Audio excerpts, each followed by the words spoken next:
Well, hey, greetings and salutations, everybody. Welcome to the YouTube channel. My name is John Campea, and this is an Ask Me Anything. So Ask Me Anything is something we'll do once in a while, usually on the weekends. Good to see everybody in the live chat there. How you guys doing? Where it's kind of like open mic, except it's really about more than just movies and TV shows. Like if you want to ask a question about movies and TV, by all means, fire in a question about movies or TV. But if you got questions about like YouTubing or tech or gadgets, cameras or microphones or you know, how business and or whatever kind of stuff you guys want to ask about, this really is a thing for asking me anything. And it is a Sunday. And I was watching, I don't know what the score is right now. I was watching the Tom Brady Tampa Bay Bucks playing the 49ers now that they got Christian McCaffrey.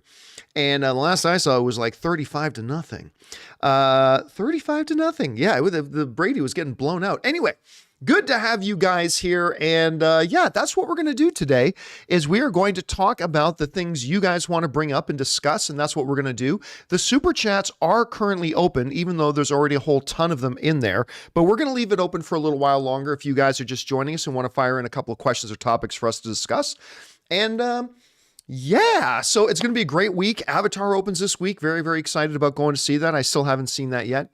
We got 1923 is starting up soon. I'm going to go see Puss in Boots this week, which I'm hearing amazing things about. Yeah, just looks like a really, really good week in front of us. And hello to everybody in the live chat. And let's get things going here, shall we? What are we going to start off? We're going to start off here with Foy Reacts. And Foy Reacts writes, would Turning Red make more money than Lightyear at the box office? Yes. Yeah, it would. Because Turning Red was, whereas, you know, we talked about this. Tim Allen made a great point about Lightyear is that people didn't even know, you know, Allen was saying people didn't even know what the movie was in talking about Lightyear. Is it a Toy Story movie? Is it not a Toy Story movie? Is it like they just marketed it badly and people were really confused, had no idea what the hell this thing was, and it suffered the consequences. Turning Red, on the other hand, was well marketed. Those trailers clearly told you what the movie was about. It clearly laid out some of the best things about it. It was a well marketed movie, which I am still scratching my head how Bob Chapek made the decision to force Pixar to throw it on Disney Plus instead of in theaters. So yeah, I have absolutely zero doubt in my mind. I mean, nobody knows ever for sure, but I personally have very, very little doubt in my mind that Turning Red would have definitely made more money than Lightyear did. I think I'm not saying it would have been $1 billion film. Don't get me wrong, but it was just an excellent, excellent, excellent movie that I think would have had a lot of appeal for a lot of people. And I think it would have done quite well. All right. Let's see. Next up, Luke1234 writes, I just bought the Sony ZV-E10. I have one of those. They're almost identical to the Sony A6400s, and I have about 6 of those. We use them on the main John Campea show. They're really, really good. I just bought the new ZV-E10. Which Sigma Prime lens should I get for talking head videos as I sit at a desk? 16mm f.1 or 30mm f.1? Okay, so it all depends on how far away from you the camera is going to be. Like me, I have my camera very close. I'm just touching the lens right now. That's how close the camera is to me. So for a camera that this close, you want a nice wide lens. So I have the 16mm Sigma Prime, right? Now, if I were to have a 30mm lens on this camera, right now with this exact shot, with the camera being where it is and where I am, if I put a 30mm on this, this is what my face would look like.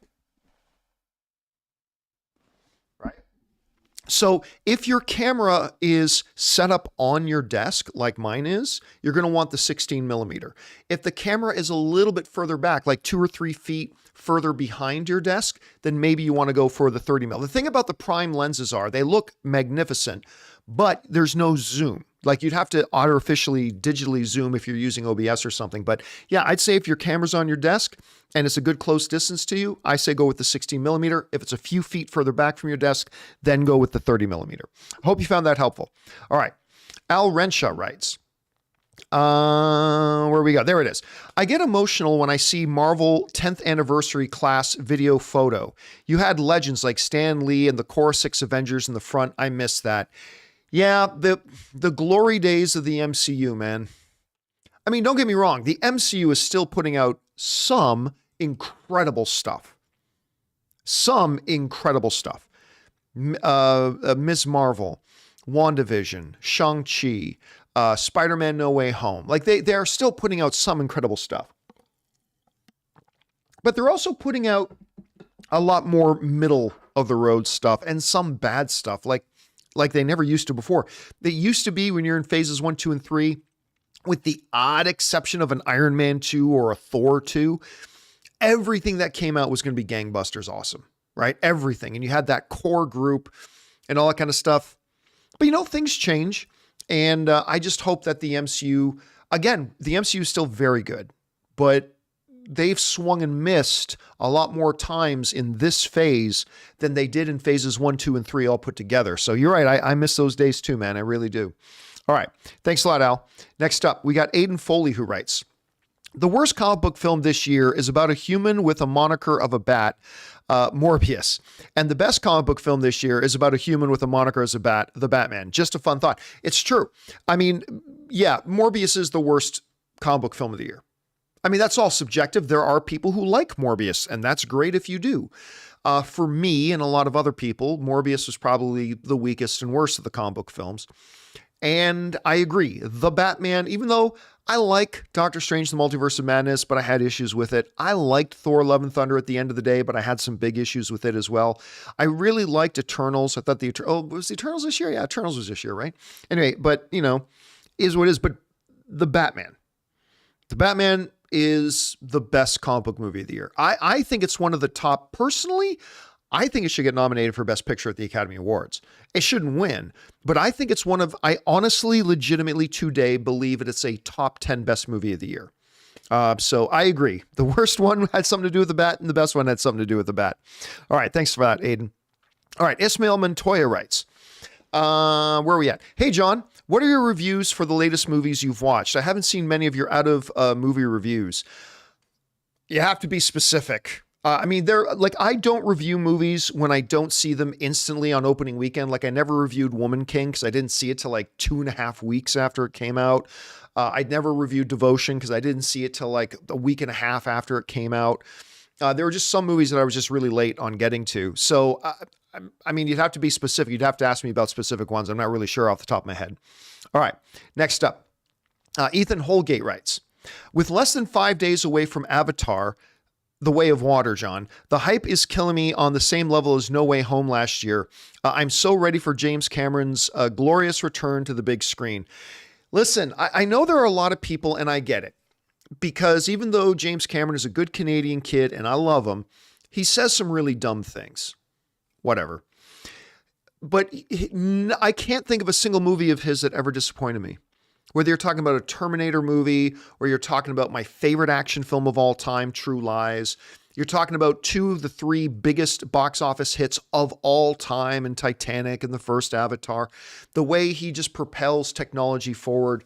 It's hard not to be excited about Avatar: The Way of Water. I know there are people who think it's cool to say, oh, I'm so over Avatar. That's fine. Think yourself cool if you want.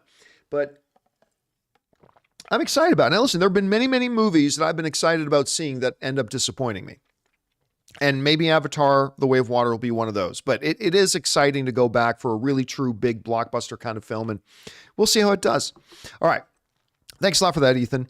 Next up, we've got Danny Sanchez, who writes, Nebula dance moves in the special are priceless. Listen, when the camera goes to Nebula during the Kevin Bacon song at the end, her angry dancing, you're right, it was absolutely priceless.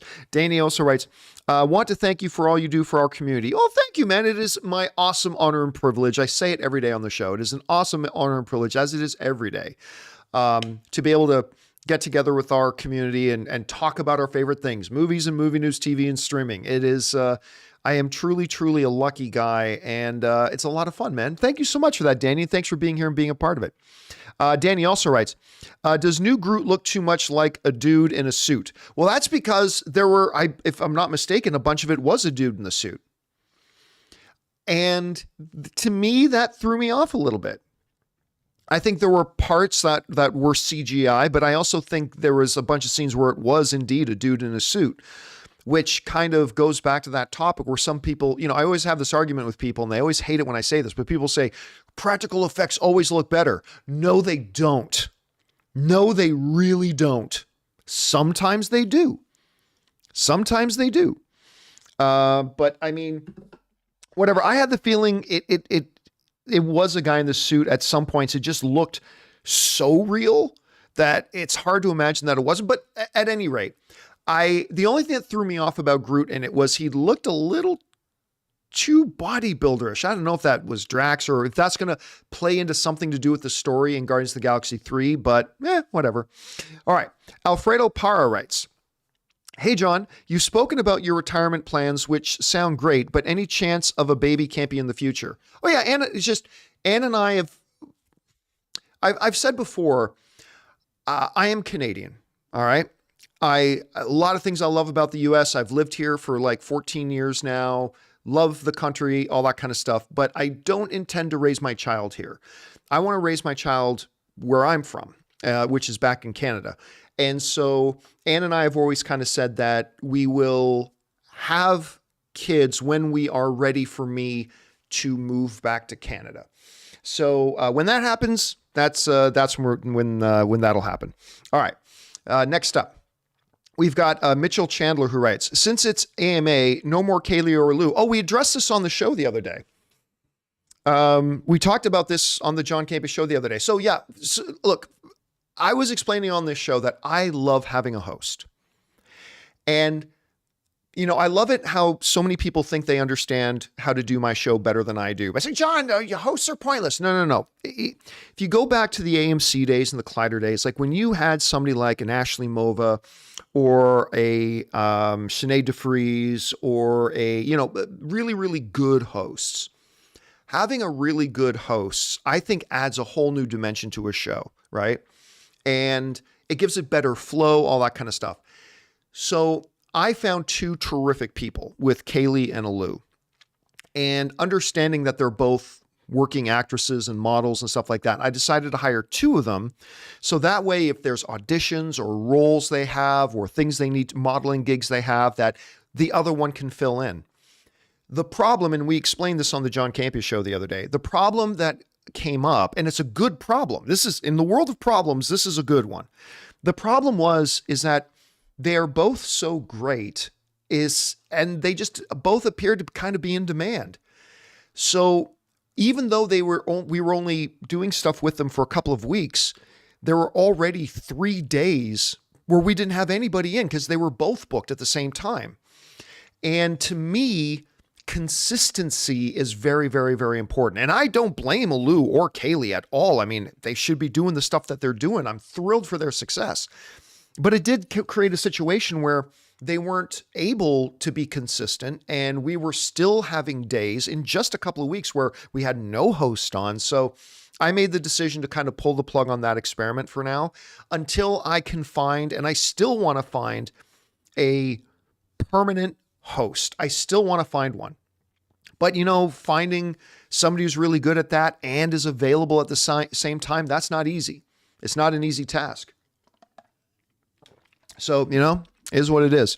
All right. Next up, we have Danny Sanchez again writes, "I feel like Infinity Saga was Feige's masterpiece, and after he loosened his grip on the whole MCU, do you agree? Do you think it'll get back to what it was?" I don't think it'll get back to what it was.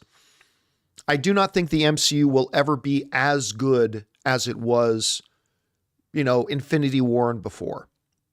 Now, that's not saying it can't still be great. I think it can still be great.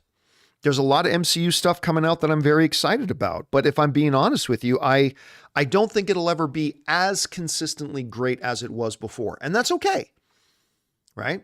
You can still make great mobster movies. You're never going to make one as good as The Godfather. But that's okay. We can still have new, great mobster movies. So I think the MCU can still be fantastic, but I don't think it'll ever be as good as it was at some point. All right, next up, Miguel Zian writes, "Hey, John, hope you're having a great weekend." I am. Thank you very much. "If you could pick a story arc that Gunn and Safran would do for the future of DC, personally, would you rather have them do Injustice or Kingdom Come or a mix?" I have said this many times and nobody likes hearing it. Kingdom Come doesn't work. Kingdom Come just doesn't work. I mean, you can do Kingdom Come as a standalone Elseworlds kind of solo movie, but the problem with Kingdom Come is you need an extremely educated audience for Kingdom Come. Kingdom Come was a story that was not written for comic book novices. Kingdom Come only really works if you really know the world of DC Comics at that time. You have to really know it. It's a newbie can't just pick up Kingdom Come and really get it, I don't think. And because it's set in the future and what happens after this. I mean, so yeah, plus Injustice is the same thing. Injustice just doesn't work as something you do early. So if I would love to see a live action Injustice, I really would, but even that is not something you could do for 5, 6, or 7 years after you already really build up your universe. It's not, I just don't believe it's a story you can just jump into. I'm not sure that somebody who's never really read a lot of comic books can just pick up a story of Injustice and really get all the nuances of it. So neither really, but if any of them, it would be Injustice, but it would have to be 5, maybe 10 years down the line from now. Is nothing that could happen like immediately quick, Miguel. All right. Next up, Ryan Hughes writes, can't wait for the Taylor Swift movie that's deeply personal to her so that when I take my wife to see it, I can get a week off chores when the movie ends up being about her 50 ex-boyfriends. You know what? I think I surprised a lot of people when, we talked about this. For those of you who missed it, Searchlight Pictures, they've announced that Taylor Swift is going to be making her feature film directorial debut with a movie that she wrote. Now, she has directed some music videos. She directed a short film. A lot of directors we know today started the exact same way by directing some music videos, directing 1 or 2 short films. And I shocked a lot of people when I said, you know what, I have no problem with this. And the reason I have no problem with it is because I've always said that, every director's got to start somewhere. But I don't believe the place for a director to do their first feature film is a big, high-budget tentpole film. I love Simon Kinberg, but from the day they announced that he was the one who was going to be directing X-Men Dark Phoenix, I said, this is a mistake. Somebody who's never directed a feature film before should not have this big $100+ million tentpole, big franchise feature film as their first project. It's a mistake. And sure enough, it was. Where you should get somebody to let them have their first feature film is a smaller type of project, right? And Searchlight Pictures, that's what they do. They're an independent, they're an indie film kind of brand title that's under Disney now because of the acquisition of Fox. And you know what? I don't see why Taylor Swift, and I'm by no stretch of the imagination some big Taylor Swift fan, but why shouldn't Taylor Swift be allowed to follow the same path, directing some music videos, direct a short film, then direct a smaller feature film? Why shouldn't she be allowed to do that? Just like tons of other directors have done it. And she'll either be good or she'll suck. We'll see. We'll find out. And at least we'll find out on a smaller picture. But I'll tell you what, if she puts out like some smaller film and it ends up being fantastic, we could be see Taylor Swift. We might be looking at somebody who does things that I don't think anybody else has ever done. Like someone who absolutely rules the music world. There's no debate about it. There's no questioning it. Taylor Swift, I'm not even a fan of her music so much, but she rules the music world. She's the ruler of the music world. And if somehow she manages to also like be the ruler of the movie world, that'll be something that we've never seen the likes of before. All right, just so you guys know, I am going to be shutting down the super chats in just a moment because we've already got more than we can handle already. Pardon me. So I'm going to be shutting them down soon. If you've got a question or thought you want to, or a topic you want to send in, do it very quickly. Okay. Thanks for sending that in, Ryan. Next up, we got Jai CSC who writes, have you ever experienced burnout? Yes. Either before or during your movie punning career? Yes. If so, did you recognize your need to step back and take a break? Yes. Especially when I was at AMC and Collider, because as we were growing AMC and Collider, expectations grow, staff grows, stress grows, responsibilities grow, and all that kind of stuff. And there were a couple of times that I hit a burnout wall. And it was really good because me and Ann, and thank God I have Ann in my life, Ann and I were able to like come up with mechanisms to help us recognize when I was getting burned out and how to deal with when I'm getting burned out and what we need to do to alleviate my burnout, right? And we learned a lot of lessons through that. And so ever since I, left Collider and relaunched my own YouTube channel and all that kind of stuff, we recognized a lot of, I've been able to recognize and identify when I've been approaching burnout and the things I need to do to prevent that. So yeah, it used to happen a lot, man. It would break me down emotionally, mentally, physically, the whole bit. But we learned those lessons through those years, and now we handle it a lot better now. Thank you for the question, man. I appreciate that. Okay, next up. We got Jai CAC also writes, no more games, password, over, under on the show. Yeah, we still want to do them. Here's the problem. The shows have been packed lately. The shows have been absolutely packed. I don't know if you've noticed, but like every day there's been like 7, 8, 9 topics. And when we have days, like there have been days that I've had a game ready to go. I love playing movie quotes, password, over, under. I love playing the games on the show. But the fact of the matter is that the shows have been so packed lately that we've barely had any time to do live questions. Because it used to be that we'd have like 45 minutes, an hour for live questions. Lately, we've been having like 25 minutes for live questions. So because we've had so many topics, but yes, we are still definitely going to play games. We have a couple of games ready to go, but once we get the show notes together and realize we've got 8 topics today between the off the tops and the main topics. We've got like 8 topics today. There's just not time to do them, but not every day is going to be crazy. So we are still going to be playing games. We still are. I've got a couple ready to go. I do love playing them. All right. Next up, JT Hiskey writes, Avatar theory. Natiri is Norm's daughter. I'll be honest with you, JT. I don't even remember who Norm is. I really don't. So I can't comment on the theory. All right. GT also writes, nursing school is hard, John. Any school advice? All I say is, look, all school is hard. All school is hard. But, a common piece of wisdom that my dad also passed on. I mean, my dad didn't make this up. He's the one who passed it on to me.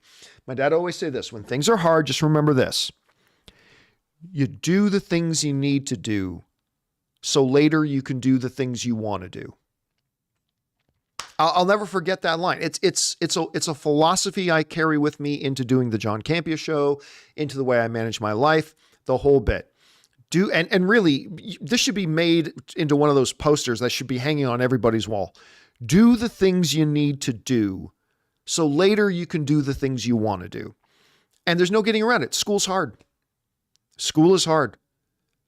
I mean, I don't know about all types of school, but I know the schooling I did was hard.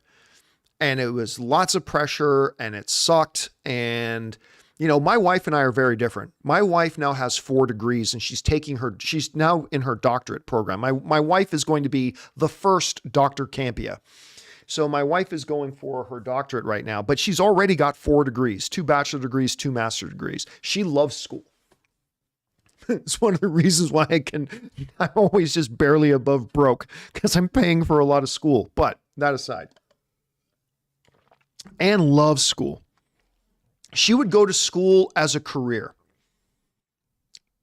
She would totally do it as a job, going to school. She loves it. Me, I love what school afforded me and what school gave me, but I hated going to school. I hated it. So yeah, there are going to be times in our lives, man, when there's things in front of us that we just got to say, hey, listen, not all life is supposed to be fun. But there's going to be times in our life when we just got to go, I'm going to do the things I need to do, so later I can do the things I want to do. And that's the thing to do, man. All right. Next up, we've got, thank you, JT, Logan James Kynaston, who writes, what was it like working with Michael Rappaport back in the Collider Movie Talk? I remember him ranting and raving about superhero films and Kong Skull Island. He was a funny dude, man. Look, I always liked Michael Rappaport. on, when I would see him on movies or TV shows. I've always thought he was a very, very funny dude. I always thought his interviews were great. And so I was really excited when I found out we were going to have him come in and be on Movie Talk a couple of times. And he did it a couple of times. I wish his career was a total failure. John, why would you say that? I say that because if his career was a total failure, then I could offer him a job to come and work with me full time, because I would love to have him on my show all the time. I mean, and I only say that not based on any of his other stuff he does in his life. I'm just talking about what he was as a guest on there. I thought he was a fantastic guest. He was a lot of fun to have on set. He made us almost die laughing all the time. Absolutely. I thought he was fantastic. I really do. I really thought he was fantastic. Unfortunately, I don't know him, but I just thought he was great. I loved those episodes that we had him on. Thanks for asking, Logan.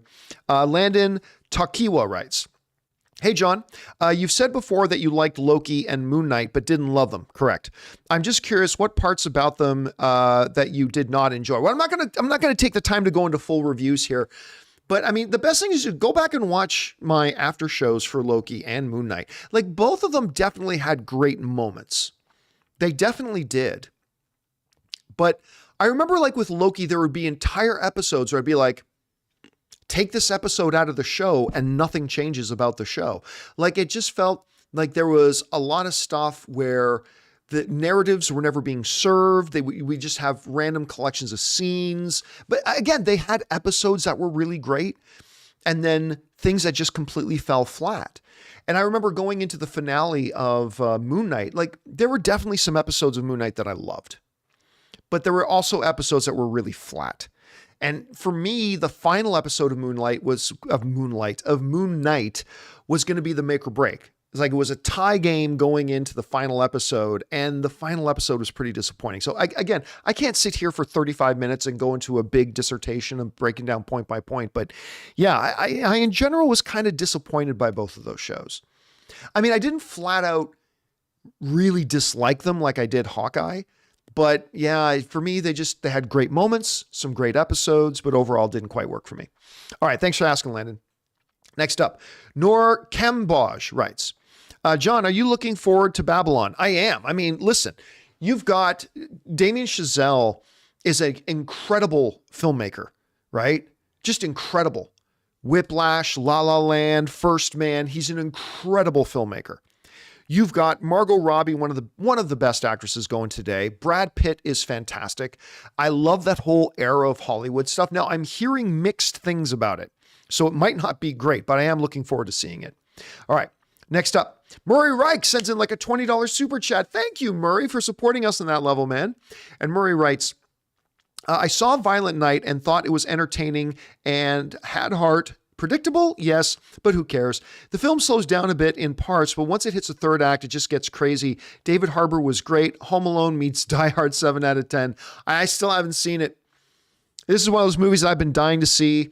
And I think on 2 different occasions, Ann and I had tickets to go and then could not go. I just still haven't gotten around to see it. And I wanted to try to see it this weekend. And then this weekend got very busy for Ann and I. And yeah, I'll be honest with you. I almost didn't do an Ask Me Anything today because I had a choice to make, either do Ask Me Anything or go watch Violent Night.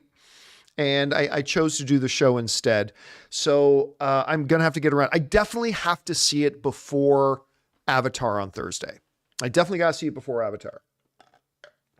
So anyway, I think, again, I first thought when I saw the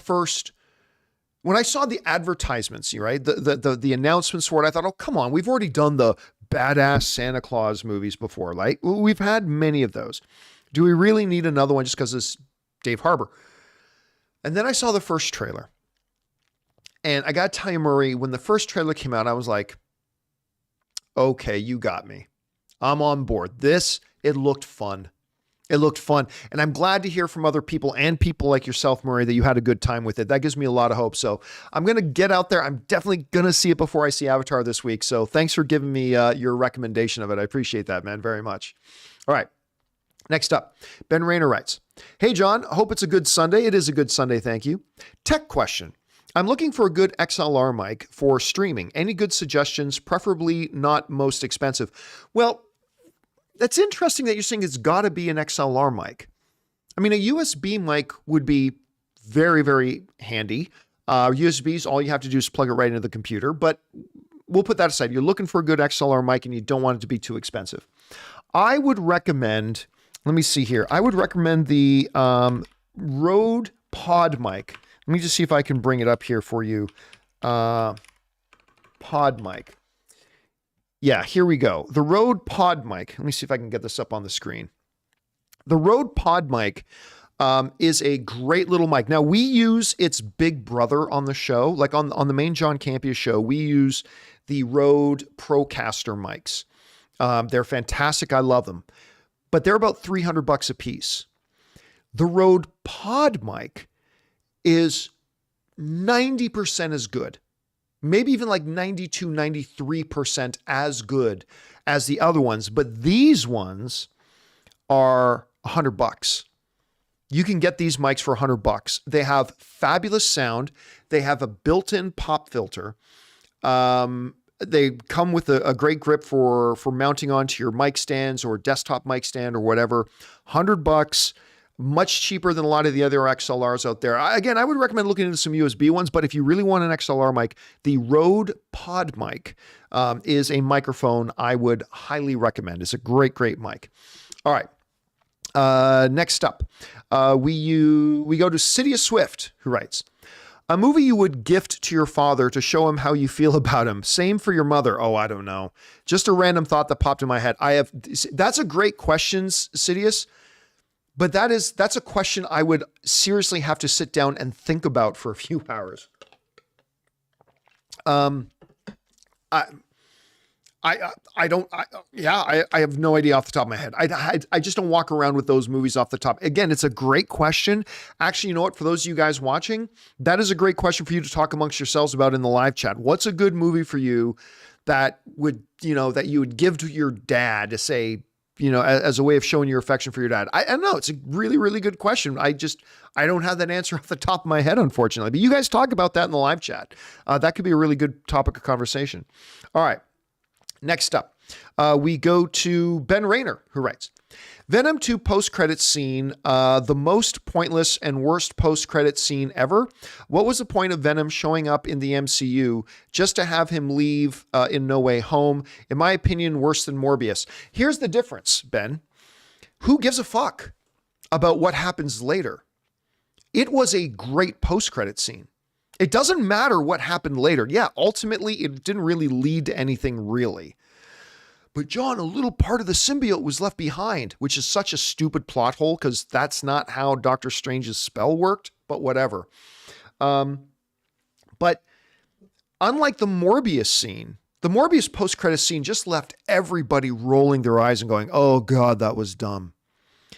Whereas the Venom 2 post-credit scene, I can't speak for your audience that you watched the movie with, but the audiences I saw Venom 2 with went nuts when that happened. Like, went absolutely nuts. So I don't give a fuck what happens later on. That's irrelevant. The movie is the movie. And in that movie-going experience, when that end credit scene happened, yeah, they didn't go anywhere with it later on. But I'm telling you, that the audiences loved it. And what else is a sign of a great post-credit scene than if the audiences go crazy? And so I will say it's actually a pretty good one. I thought, even though it didn't go anywhere, I still thought it was a pretty damn good one myself, Ben. All right, that's just my thought. All right, next up, Mickey Veach writes, I know you don't care for X director on X project talks, but I had a dream recently where Tarantino announced he was directing the next Zorro, and now I'm too attached to the idea.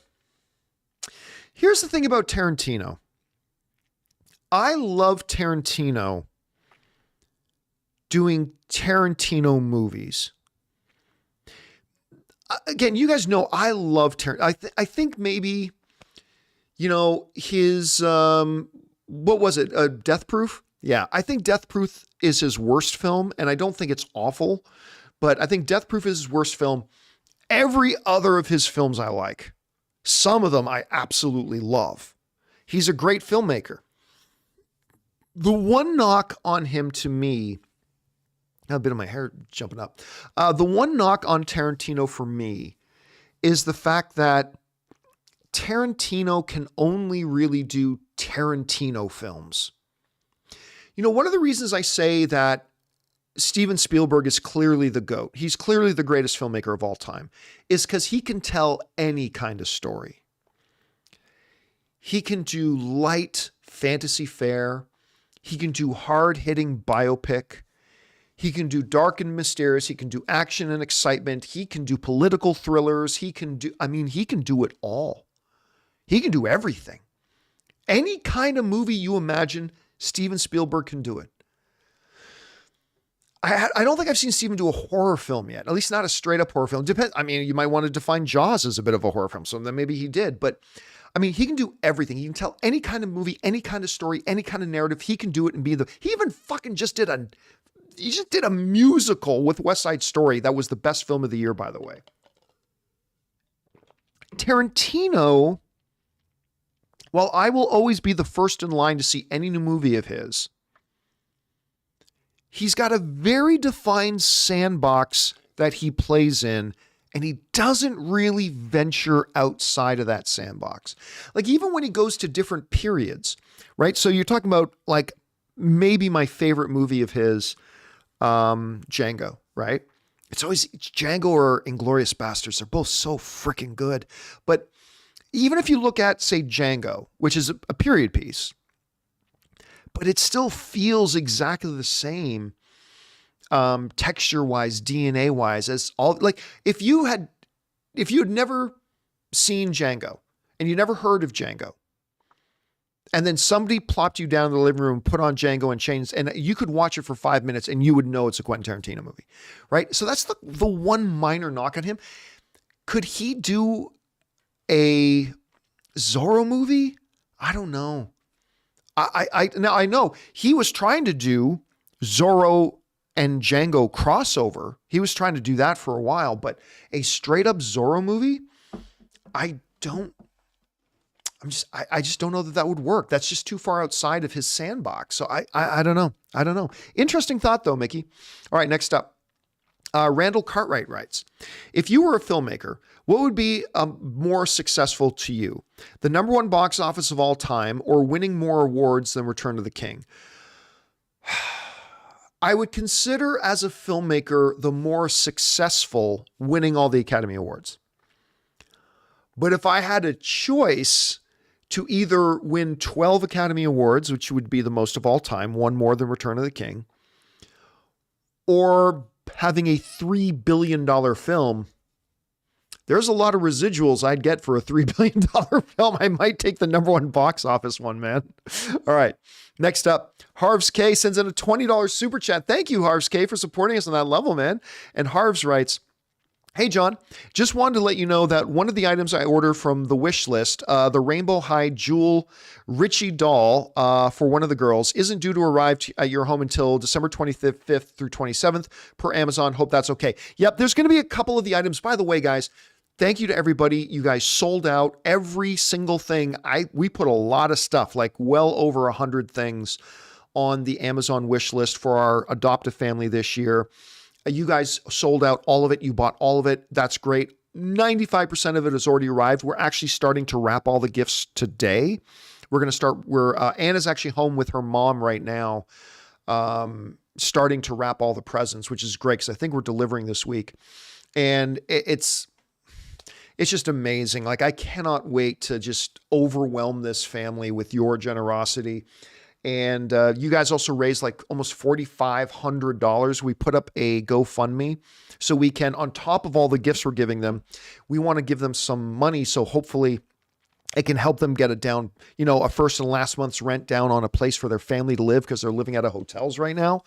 And then I'm going to personally top up your donations up to $10,000. So I think you guys have already sent in like $4,500. So I'm going to throw in an additional like $6,500 on top of that. We're going to give them a check for like $10,000, which is, when an adoptive family happens, it's amazing, but usually like $200 or $300 worth of stuff, like for presents for the kids and for all that. And it makes a world of difference. Everybody who does adopt a family makes a world of difference. Just an incredible world of difference for those people. But, you know, ever since last year when you guys said you should let us participate too, and we did one last year and this year, I just think we're really going to make their year. I think you guys are really going to make their year. So thank you to everybody who did participate in that. And yeah, it's okay. Like, we know where the family is, and any presents that come scraggly and a little bit late, we know that happened last year too. Not a problem. And we will get it delivered. Don't worry about it. So thank you for that. And thank you for participating in it, Harvs. I really appreciate that, man. Okay. Let's see here. Where are we at? We are at Dayan, who writes, I also sends in a $20 super chat. Thank you, Dayan. Dayan writes, the DCU will cast only The Flash and Batman for new Justice League movie. James Gunn was given free range to do whatever he wanted in the Suicide Squad, and he kept familiar characters while giving the movie a fresh take. That's completely a different situation. They were not rebooting the entire cinematic universe. He was given free range to do whatever he wanted, but he was not given free range to reboot the DCEU when he was making Suicide Squad. So yes, he recasted he didn't recast anybody. He just put in new characters, but it was all still firmly in the DCEU. He didn't recast a single person. He brought in new characters, and he kept some of the same older characters. But he was not given free reign to do whatever. They never told him you can just reboot the entire thing. This is different. Now, I'm not telling you that James Gunn is going to fully reboot the DCEU. I mean, we're speculating, we're guessing, we're going off of what very little actual information we have, and we will form and evolve our theories and thoughts as more information becomes available. But if he decides that the best thing to do for the DCEU is reboot, then he's going to reboot. He's not going to half measure it, right? So you can't compare the Suicide Squad situation. With all due respect, my film loving brother, you can't compare the Suicide Squad situation where he just had a couple of characters taken out of the movie and a few new characters put in. He didn't actually recast anybody. You can't compare that to the possibility that now, as the head of the studio, he's thinking about starting the entire DC universe from scratch. You can't make those comparisons. Now, he may decide to reboot the entire DCEU. He may not decide to reboot the entire DCEU. We don't know. All I'm saying is, if he decides to reboot it, he's going to reboot it. And you can't compare it to the Suicide Squad situation. It's just vastly, vastly different situation. Anyway, thanks for writing that in regardless, Dave. I appreciate that, man. All right. Polly Derwin writes, John, which musician do you think turned into a really good dramatic actor? My pick is Steven Van Zandt, who played Silvio Dante on The Sopranos. You know what? It feels weird to say. Well, first of all, there's, you got to go Jennifer Hudson. I mean, Jennifer Hudson is an Academy Award winner.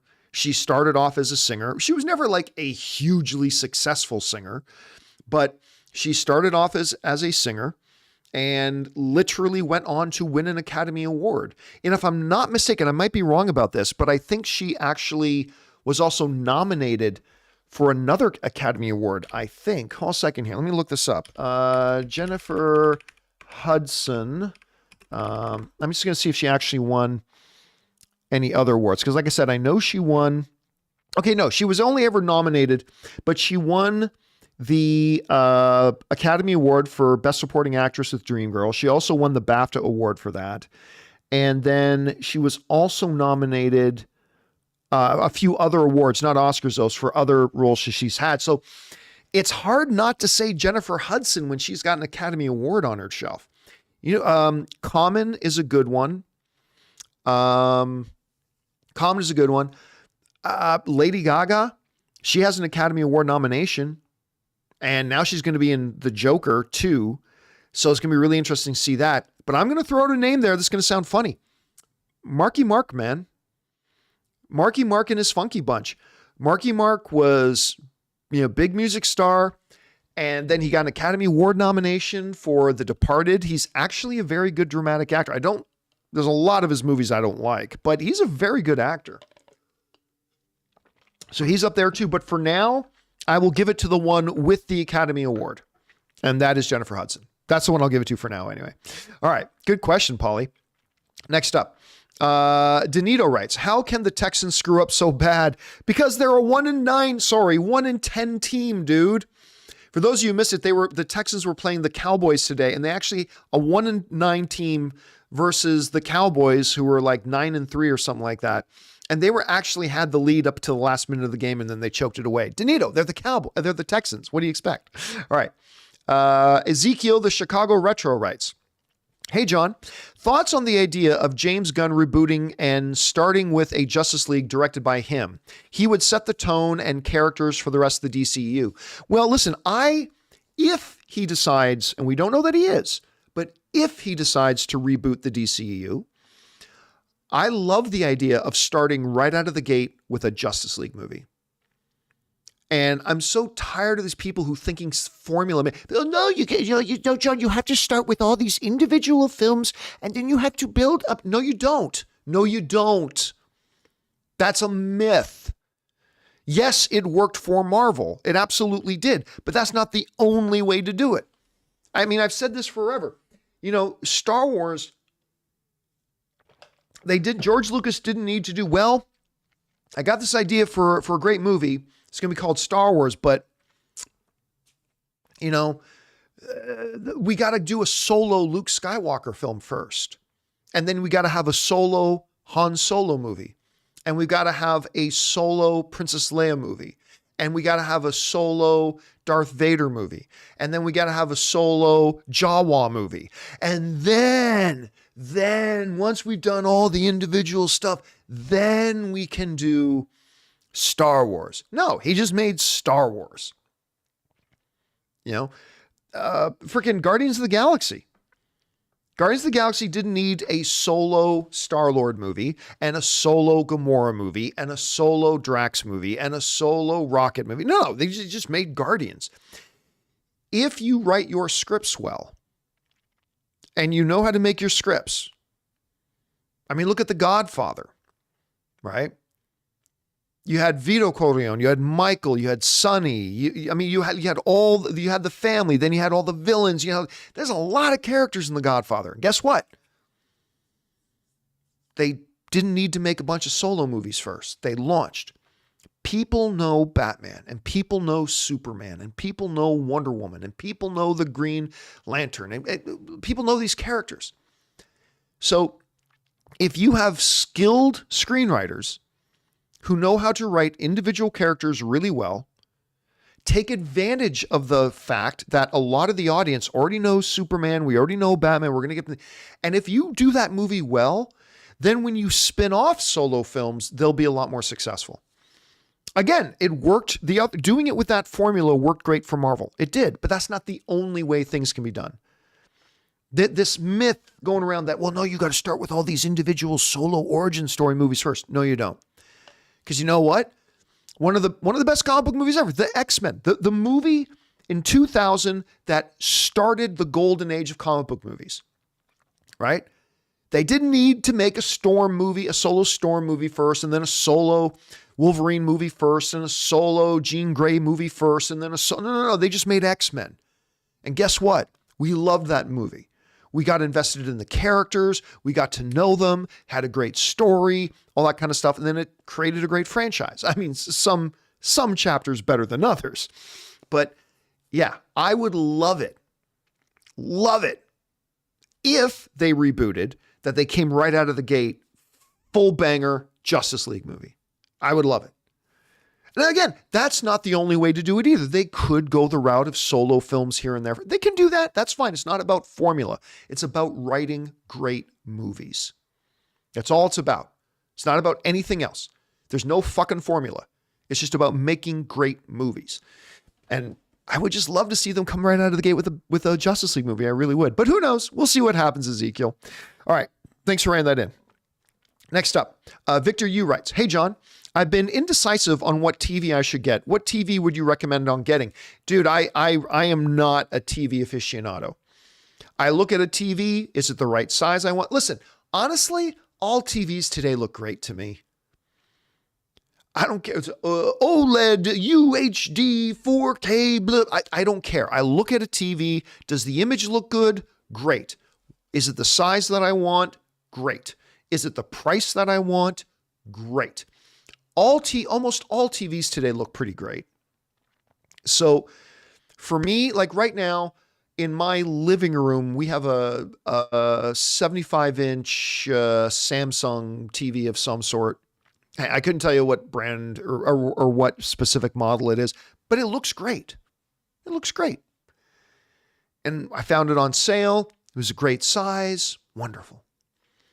So to me, really the only question is, what is your price point and how close to your TV are you going to be sitting in your living room? If you're a little far away from your TV, get as big as of a TV as you can for your price point. If your couch is like within 12 feet of your TV, well, then you can afford to go a little bit of a little bit smaller, like a good 55 inch or something like that. And you can get I saw a 55 inch the other day for like $300.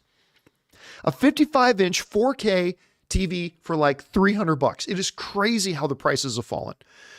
But yeah, honestly, I just look at these TVs. I go into like Best Buy or something and I look at all these TVs and I'm like, one might look a little bit better than the other, but they all look pretty damn good to me.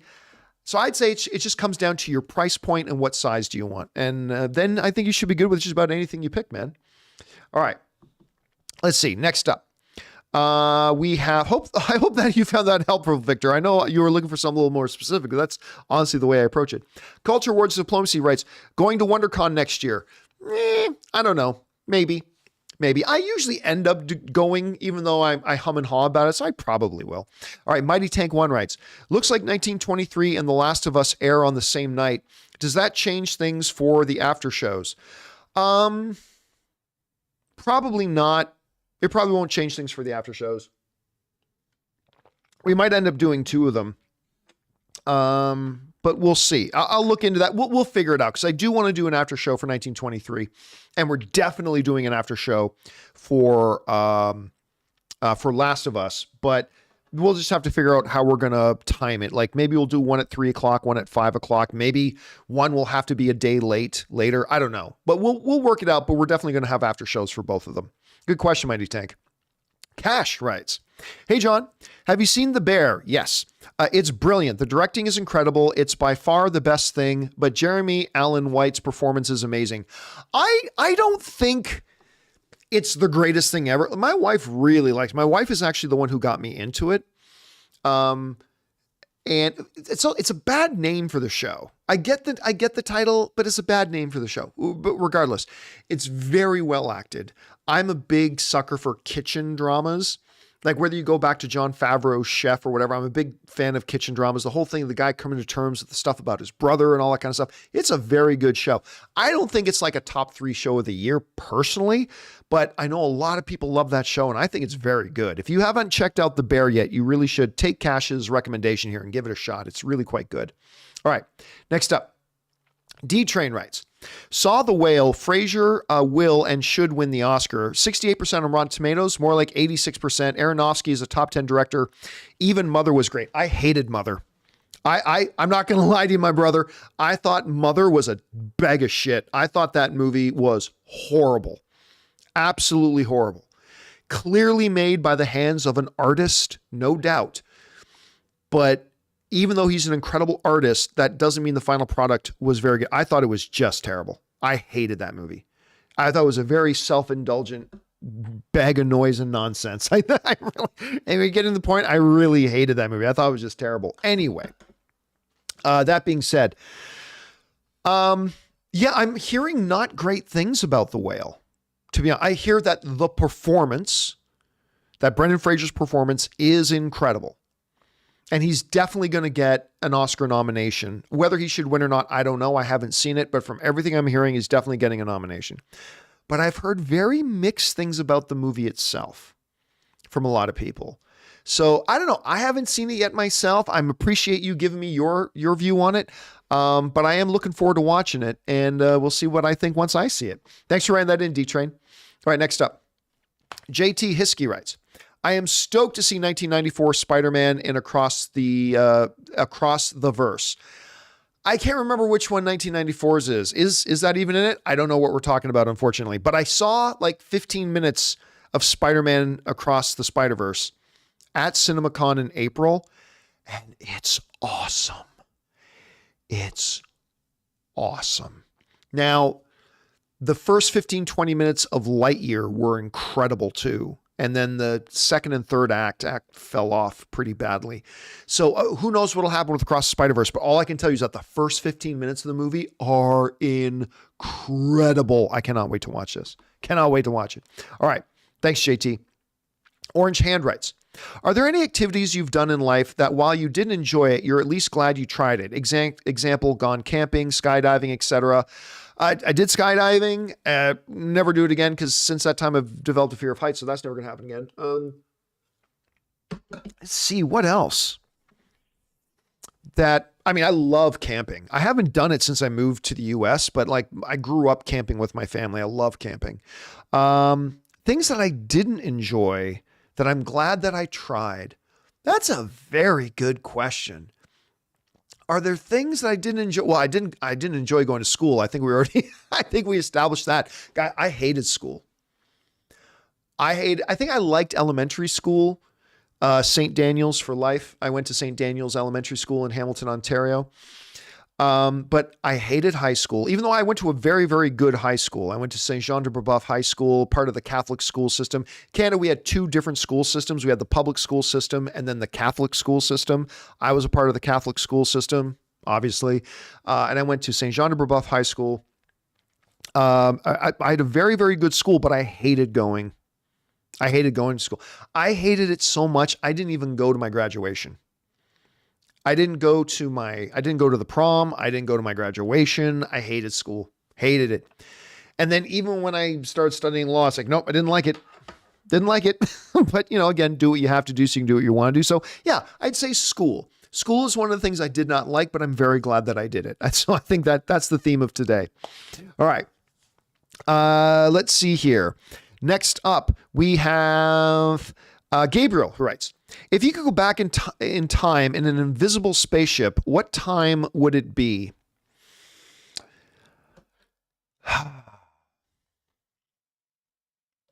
Probably, if I'm being honest, probably the Roman Empire, time of Jesus kind of time. I think that would be fascinating to see. Obviously, a lot of people will go back in time so I can see dinosaurs. That's pretty cool too. But yeah, I think I'd want to go back to that time. I don't know if you guys are like me. I have often wondered, man, I wish I could go back in time with my car and just freak whatever the King of England or the Caesar or whoever and just freak them the hell out, or go back in time with a fully automatic weapon. You'd be ruling the country in 10 minutes. I always think about that stuff. I don't know why. All right. Let's see. Next up, let's see. We have, why can't I move the chart? There it goes. My Comic Planet writes, James Gunn got into it with another YouTuber on Twitter over the weekend. John, how in the world does Gunn, who runs DC, have time to respond to all these random people on Twitter? If you guys watched my show the other day, when we were talking about, when James Gunn put out his Twitter response to the Hollywood Reporter story, where James Gunn said, with regards to the Hollywood Reporter story, some of it is true, some of it is half true, some of it isn't true, and some of it we haven't decided if it's true yet or not, right? It's a very good response. But one of the things I said on that show, and were James Gunn ever to be dumb enough to ask me for advice, one of the things I said on that show, and one of the pieces of advice I would give James Gunn is, you need to not respond to people on social media. Yeah, some quick, friendly little stuff, but you can't use your time responding to reports and to rumors and to stories, because then that's all you're going to end up doing. Like, how does he have time to respond to it? Well, dude, it takes 30 seconds to type a message, right? It's not like he spent half of his afternoon doing something when he should have been working on something else, right? He could literally have been sitting in the bathroom, looked at his phone, and then responded. It's not a matter of time. But I've always said that studio heads and directors and stuff like that should never respond to rumors or reports or whatever, because then you're going to get all these bullshit outlets who just make up shit just to see if they can get James Gunn to respond. And it's something he's going to have to learn not to do. And I get it. James Gunn loves being involved and engaged with social media, particularly his fans. He's great at responding to fans, and that's great. Like, continue to respond to fans now and again. But when it comes to like these reports and stories or somebody else saying something or other, it's not worth your time, man. You are so more important than any of that bullshit. Don't even worry about it. Just let it go. That would be my advice to him. All right. Next up, we've got My Comic Planet also writes, I'm seeing a debate whether Avatar should be considered a live action movie or animated, and what category it should fall into come Oscar time. What do you think? I haven't seen the movie, so I can't answer that. I do know there's a lot of live action actors. See, this isn't like Lion King, right? Lion King was a 99.9%. There was one single shot in Lion King. It was the opening sunrise in the updated Lion King. The opening sunrise and the opening shot was a real shot. Everything else in that movie is completely animated. That Lion King movie is an animated movie, but there are live human actors in Avatar, right? We've seen a bunch of shots of them and scenes of them in trailers. So it is, by definition, a live action film. Sure, a lot of it is animated. Sure it is. A lot of it is effects and CGI and all that kind of stuff. But so is Star Wars. So I would say, listen, if you got live action actors throughout the film, it's a live action movie with a lot of effects. Lion King, on the other hand, Lion King was an animated movie. So there's just, there's no getting around that. But again, let me see the film myself before I can really have an opinion on it, My Comic Planet. It's a good question, though. All right, Gabriel writes, what would you read a book of your whole life? I'm not quite sure I understand the question. What you read a book of your whole life? I'm sorry, Gabriel. I'm not really clear on what it is you're asking. I apologize, man. I'm not quite sure I understand. All right. John Doe writes, what did you really think of Amsterdam? I was dumbfounded by the criticism. Art is subjective, but come on. It's a good film. Cheers, and I love the show. I didn't like it. I thought it was rambling. Like, I thought the whole movie just never felt like it had a proper flow. I never felt, which is weird because Dave is a very, very good filmmaker and his narrative story structure is always usually pretty solid. But this one, I just found it rambled and it lacked a sense of direction to me. Honestly, I thought the movie was a bit of a mess. I didn't think it was hot garbage like some people are making it out to be. I didn't think it was like pure hot garbage movie or anything like that. But yeah, I think it's my least favorite David O. Russell film. If I'm being honest, I didn't think it was all that good, but I'm glad you enjoyed it, man. That's the important thing. The important thing is, did you have a positive, fun experience watching it? And if you did, that's awesome. I wish I did too, but I just didn't, unfortunately. All right. My Comic Planet writes, did you see the dude that crashed the Game Awards stage? No, I have not. I heard a little bit about it, but I didn't see it. He's lucky not to be in the hospital after that stunt. And how did he get past security? Listen, I have no idea. I heard a little bit about it. I didn't watch it myself yet. It kind of reminds me like, how'd the dude get on stage at the Dave Chappelle show and attack him at the Dave? I mean, I don't know. They were clearly pretty lax on their security. They got to get a little tighter on that kind of stuff, I think. So, but again, I didn't see it myself, so I can't comment on it too much, unfortunately. All right. Next up, Gabriel writes, should we get rid of paper currency and adopt just digital money? Yeah, I think so. When you look at the expense and cost just to produce physical money, and it's funny now, a lot of places I go to don't even accept cash anymore. I was just at I was in Anaheim at the Honda Center where the Anaheim Mighty Ducks play. And I was there watching a Leafs game, and I was just there again for the Dave Chappelle, Chris Rock show. And all the concession stands, they don't take money. They have big signs say card only, card and wireless, like watch pay and stuff like that, only. I know I barely ever take my wallet with me anywhere anymore. I just walk into a, gas station, buy a Diet Pepsi and just put my watch up to the scanner and boom. Yeah, I kind of think they should, I think they really should. It's just, it costs so much to make physical money. I think they should change. But then again, I'm not a world currency expert. What do I know? That's just my guess. All right. Next up, Joshua Howard writes, are you still watching Mayans? Honestly, I tapped out. I did. I tapped out of it. And do you think it will possibly be better than Sons of Anarchy after it's completed? So far, I say yes. I thought this last season was a complete joke. I was really into Mayans. Like I met the cast, all that kind of stuff. I thought at first, who cares about Mayans? This is going to be just a poor man's Sons of Anarchy. And it's going to be, nobody cares. And then I watched the first couple of seasons of Mayans, and you guys know, I really enjoyed that show a lot. But this last season was horrible. And I don't know if it has anything to do with Kurt Sutter not being there anymore or something else. But yeah, I thought the newest season of Mayans was terrible. Just terrible. And I tapped out of it about halfway through the season. And my wife Ann kept watching the show through the end. And Ann said, yeah, I watched through the end, but I'm not going to watch it. I'm not going to watch it anymore. Sons of Anarchy, on the other hand, top 3 greatest show of all time, in my opinion. I like, no hyperbole. I think Sons of Anarchy is the top 3 greatest show of all time. But that's just me. All right. Gabriel writes, what are your thoughts on intelligent life out there, possibly even in our galaxy? And will the human civilization still make it to a type 2 civilization? For those of you who don't know, a type 2 civilization is a civilization that can actually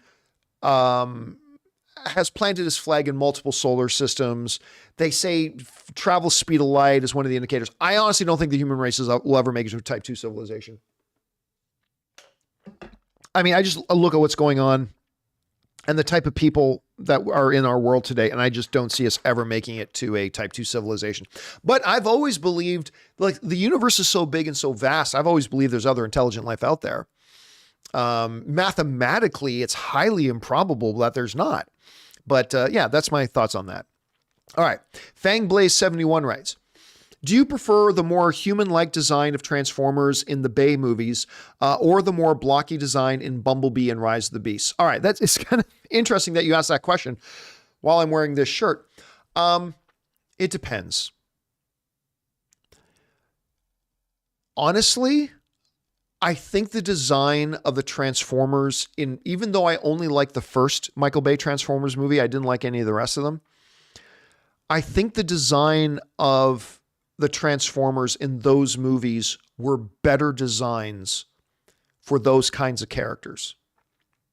Now, the nostalgic part of me, which grew up with the Transformers animated G1 animated show, I like the design in Bumblebee and what we're seeing in the new Transformers movie coming out because they look more like the original Transformers cartoons. But honestly, that's the only reason I prefer it. The only reason I have for saying that I really like these new designs is just because they look the way they did in the original animated show and like the original toys. But if I put that aside, the reality is the Bay designs, number one, made a lot more sense. Number two, fit the sci-fi aspect of it much more. And three, just the overall design was a better design. I just think a lot of people like myself and maybe you just kind of resisted a bit because it didn't look like the way it did in the 80s. So I'm naturally attracted to the design, the more 80s style design. But if I put that aside, I got to say, I think the design of them in the Bay movies were probably better designs.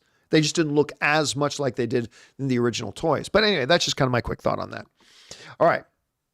Next, we've got, that was Fangblaze. Next up, Super Saiyan 13 just sends in a super chat to be supportive. Thank you, Super Saiyan. Jason A writes, I recently finished Dark, and I have to say it is a masterpiece. The plot is tight, and I cried at the end. Have you had a chance to see it? No, I've never watched Dark. Which one is Dark again? Hold a second. Dark. There's a bunch of different things. Okay, so Dark. That's the 19... Oh, yeah, of course. Yeah, I watched like the first bit of it on Netflix, and then I just never got back around to it. But yeah, but I hear a lot of people always talking about it. A lot of people always talk about that series, but no, I never did get through the whole thing. All right, guys, listen. We've been going at it for about an hour and 10 minutes now, so my drink is empty. So what we're going to do here right now is we're going to take a short break, maybe 3 minutes. I'm going to refill my drink, rest up my vocal cords for a moment because I've been talking for 70 minutes straight now. Give you guys an opportunity to use the bathroom, talk amongst yourselves, get something to eat, whatever you want to do. But don't go anywhere, guys, because we will be right back.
All right, everybody, and we are back. Thank you so much for your patience there as I took just a quick short break to refill my drink. Now, let's get back into it here, shall we? We're going to pick things up here with, we already had, no, where are we going here? Now, Super Saiyan 13 writes, love the show, John. Thank you so much. How on earth did Disney/Lucasfilm allow the Star Wars sequels to be made without an overarching story/plan? Incomprehensible to me. Well, because the head of Lucasfilm let it happen. Kathleen Kennedy let it happen. Kathleen Kennedy, who, by the way, never forget this, George Lucas handpicked her to be the one to run Lucasfilm after him. George Lucas personally handpicked her to be the one to run Lucasfilm after him. It was his final big mistake of him running Star Wars. First, there were the prequels, which were god-awful garbage. Now, at least Revenge of the Sith is probably better than The Rise of Skywalker.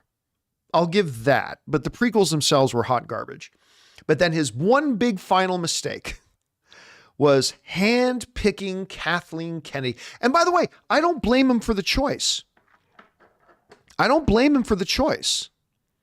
Because on paper, Steven Spielberg calls her the greatest producer of all time. She's absolutely one of the best film producers in the history of Hollywood. She's a Hall of Famer, first ballot, no doubt. So I get it. On paper, she was a good choice. When she was first announced, I thought it was a great choice. I'm not going to try to rewrite history. I absolutely was. Just like I thought the hiring of Bob Chapek was a good choice at first. On paper, it was a good hire. But once we started seeing that she didn't know how to get on filmmaker, her number one job is to get the right filmmakers and screenwriters who are in sync with her, and she's in sync with them as far as what their visions for upcoming projects. And they went like 8 projects with like 9 director changes and writers. She didn't know how to do that. Then we started and I love The Force Awakens. I love The Force Awakens. I think The Force Awakens is wonderful. I'll debate anybody about it and I'll win. But after The Force Awakens came, you started to see, you didn't actually have a plan, did you? Like, you're just kind of winging it as you go. And by the time, and I liked the Rise or The Last Jedi. I have a lot of issues with it. I have some problems with it, but overall I liked it. But then you get to the Rise of Skywalker. Look, say this all the time. If you're a team, as a sports analogy, if you're a team with no game plan, you might be able to get away with that for a little bit. If you got like really talented players and all that kind of stuff, you might be able to get away with it for a little bit. But eventually it'll catch up to you. If you have no game plan, no strategy, whatever, it will catch up to you and you'll get exposed and it'll bite you in the ass. And that's exactly what happened with the Star Wars sequels. They had no plan. They just winged it. They believe, no, we just trust directors. We'll just bring in whatever next director and just trust them to do whatever they want. And it's going to be wonderful. That is not how you run a franchise. That's a great philosophy for doing individual films. That is not the right way to do a franchise. There's a reason why Kevin Feige and Marvel is the #1 studio interference studio in the world. Sometimes people complain about studio interference. The #1 studio interference studio is Marvel. 100%. No other studio comes close. But there's a reason they're like that. Because they are this intricate, interconnected story overall franchise that understands, hey, you got to have certain rules that you play by. You want to direct one of our films? Great, but you're going to do it our way. And that's the way it works. They didn't do that. So yeah, how did Lucasfilm let it happen? Because the head of Lucasfilm let it happen. And that's why. Thanks, George. But again, I can't blame George Lucas too much because I agreed with him. I thought on paper at first, it was a good choice. I think unless you're an idiot, I think everybody thought it was a good choice at first. On paper, it makes sense. She was the perfect hire. I still think Bob Chapek at the time seemed like the right idea. Now, there were others who realized it wasn't. Maybe we should have all listened to them. But yeah, that's how it happened, my man. That's how it happened. Okay, next. We got, that was Super Saiyan. Next up, Fangblaze71 writes, when you do, Don, you probably mean do, when you do retire from the show, do you think you'll still come on YouTube and do Ask Me Anything videos like this one every now and again? I don't know, man. I don't know. I think whenever I retire, and by the way, I'm not about to retire. I am now looking, I'm at that point in my career, and I've done this long enough that I am looking down the road to when I do retire. That my movie punditry days are done. And I'm now looking at that, and I'm now planning for that. But it's not like it's about to happen any minute now. It's not like it's going to happen in 2022, or obviously not, because 2022 is almost over. It's not like it's going to happen in 2023. It may not even happen in 2024. But so it's further down the road. But I think that when I retire from movie punditry, from online movie punditry, when I do retire, I think I'm retired. Like, it's funny. I was just thinking about this the other day. Like, maybe, when I retire from this, maybe I'll still do like a weekly podcast, maybe just to stay involved and to stay interested. Maybe I'll still do like a weekly podcast. But as far as YouTubing goes, I think I'll be done. Look, it'll be time for me. Look, I'm one of the OGs. Hell, I'm the OG when it comes to like movie punditry on YouTube. I'm not like literally the one, but I'm in that group, right? I'm in that group. And I think there's something to be said about moving on. And I mean, it's not like I need to make room for anybody else. YouTube is huge. There's room for billions of people to come on and be a part of it. But I think when the time comes for me to retire from the show, I think I will be retired from YouTube. Again, I still may do like a weekly podcast thing just for myself, for fun, to stay involved a little bit, like a weekly podcast, not a video podcast, but like a true audio only podcast, because that'd be a lot easier to make than videos. But I think my YouTube days will be over at that point. But again, just to emphasize, it's not like it's about to happen any minute now. It's still a little bit off, but I am looking at it. I'm planning for it. And here's the thing. It's not that I don't enjoy the job anymore or any of that kind of stuff, but it's that I think I don't want to be one of these guys. I don't want to be somebody that retires at retirement age, if that makes sense. I want to retire when I can still do a lot of the fun shit I want to do that I just don't have time to do right now. I want to get involved with 2 or 3 local charities. I'm not kidding. Like Ann and I, our dream is for both of us to retire and work with local charities and use our time for that. We both want to travel. I want to sit at home in pajamas and play video games all day and not feel guilty about it. I want to visit and I want to learn new skills. And I want to retire if I'm lucky enough to do this. I want to retire when I'm still young enough that I get to do a lot of the shit that some people don't get to do when they retire late. And sometimes people retire really late because they love their job so much. And that's great. Fuck, if you love your job, you work till you're 75. That's awesome. But I got too much stuff I want to do. And I want to do it before I hit retirement age. You know what I'm saying? So that's just my thought. That's just my thought right now. All right. Let's see here. Next up, we've got... That was Fangblaze, I think. Yes. Mark24 Gaming writes, "Hey, John, no question. Just wanted to say thanks to you and the crew for an amazing year of laughs, fun, and content." Oh, thank you so much, man. Yeah, we're coming up to, it's unbelievable to think about that, right? We're coming up to the end of the year. We're going to have to start putting together our best of the year lists and looking forward, our most anticipated of 2023 and all that kind of stuff. But this has been the biggest year of changes. Like, other than the year that I left Collider to start my own YouTube channel again, that was clearly the biggest year for change. But this year has been the biggest year for change. We've grown staff. We moved into our own dedicated studio space out of my garage. Like, we used to be in my garage, and now we're in this dedicated studio space. And we've gone through so many changes. We actually have sponsors on the show now, which is like crazy, but amazing. It's been a huge year of change. So thank you for being with us all through this year, man. I appreciate that very much. Let's see. Next up, we've got Big Mouth Stan writes, which show is better, Game of Thrones or Spartacus? Spartacus. I mean, to me, Spartacus is a top 3. Like, my top 3 shows of all time are Ronald Moore's Battlestar Galactica. I think that's the greatest show of all time. Sons of Anarchy and Spartacus. So I'm going to say Spartacus. But I mean, most people will disagree, and that's fine. I'm just saying, for me personally, I like Spartacus. And yes, I know that's a show Aaron was in, but still, I love that show. All right, Fangblaze71 writes, "There's a lot of speculation of DC rebooting, and you think the MCU will reboot sometime in the future. Do you think Star Wars will ever reboot too?"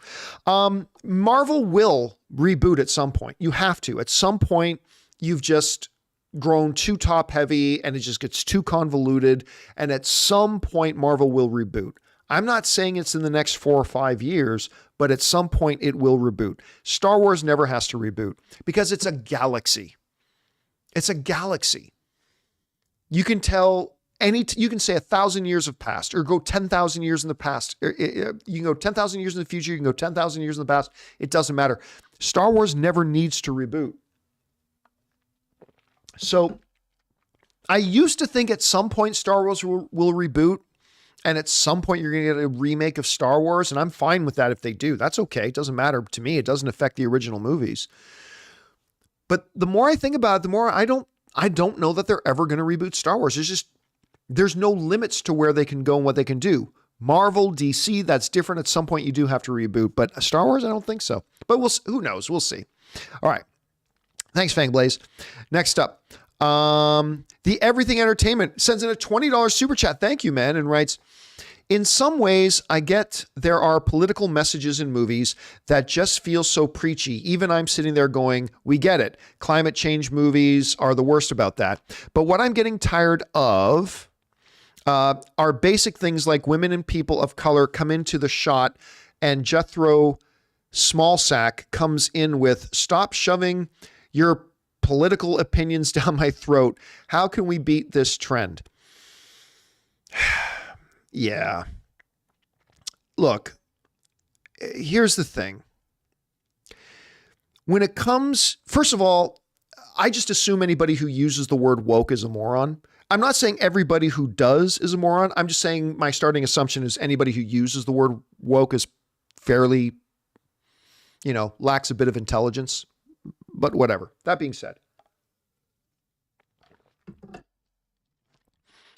it comes down to me, and for me, a basic thing. As you get older, I think this is true of everybody. As you get older, you start to wonder, and I think this has happened with every generation. You start to wonder about what the hell happened to this generation.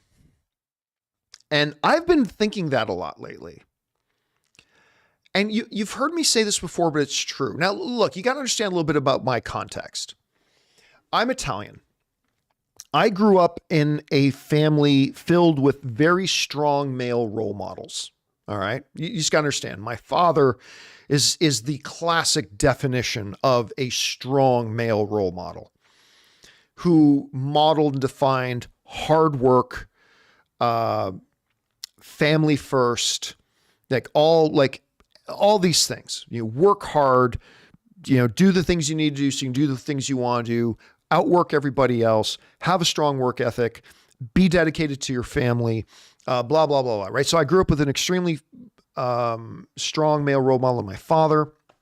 My uncles were all strong male role models. My grandfather, who I am named after, my grandfather Giovanni, who passed away just a couple of years ago, was the ultimate male role model about that hard work ethic, family first, take care of your family, all that kind of stuff. So you got to understand, I grew up in a family and in a family environment where I grew up with very, very strong male role models.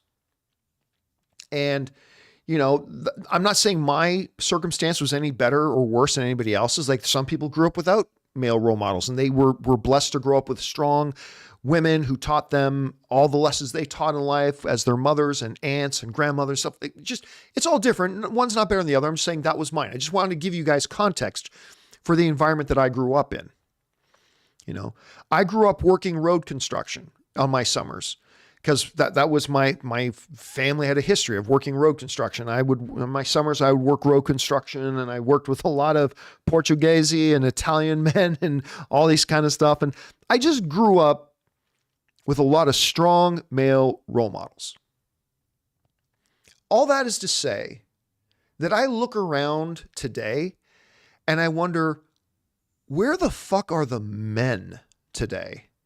Because I don't see a lot of men today.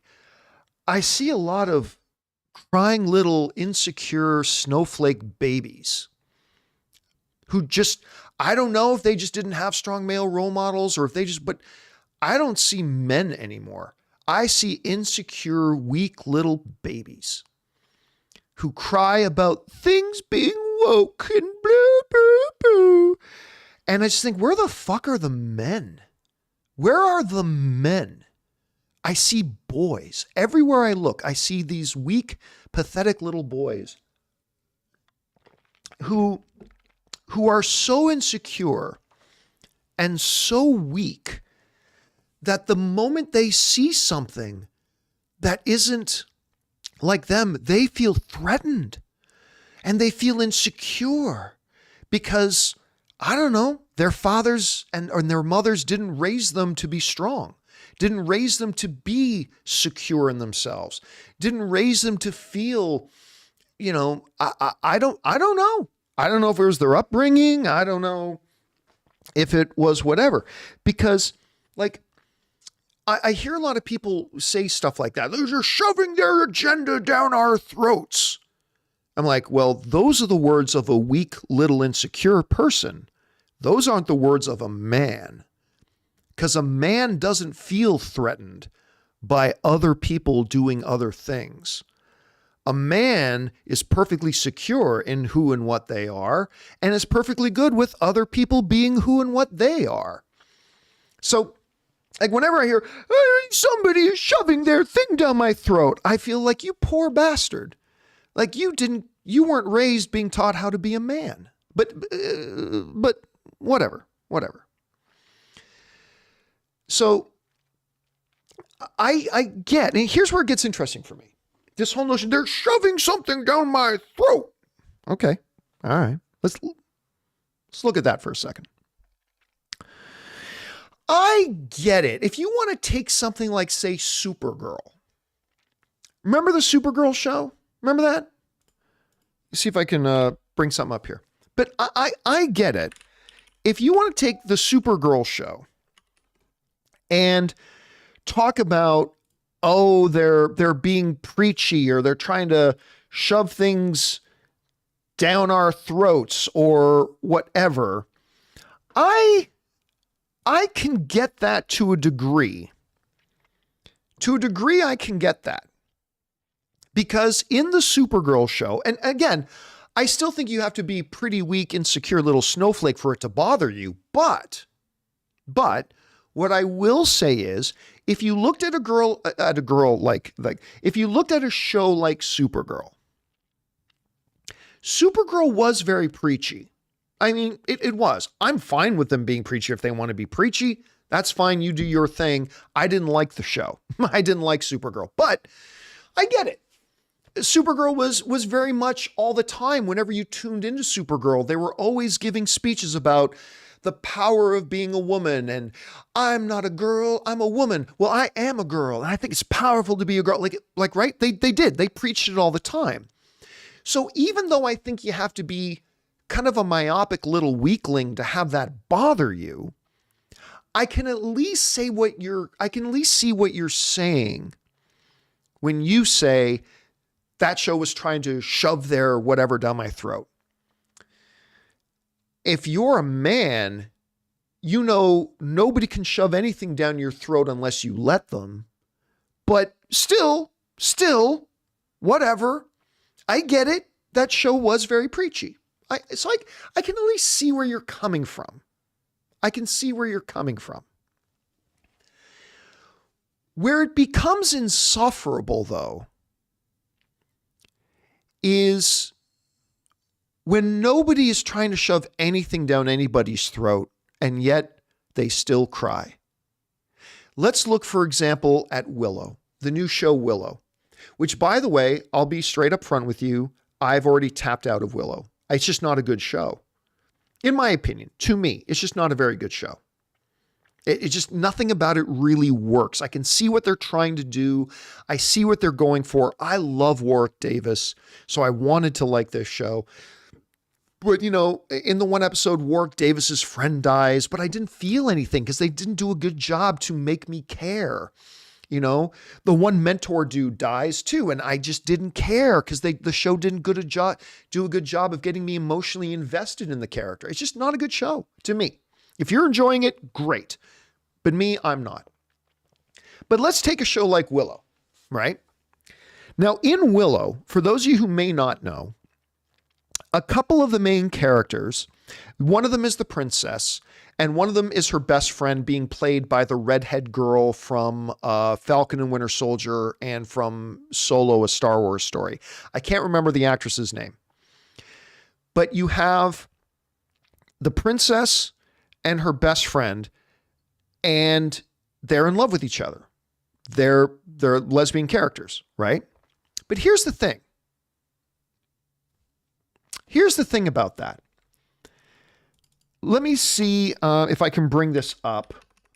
I don't know if I'm going to be able to find it, but let me see if I can. Just so we all know what we're doing and what we're talking about.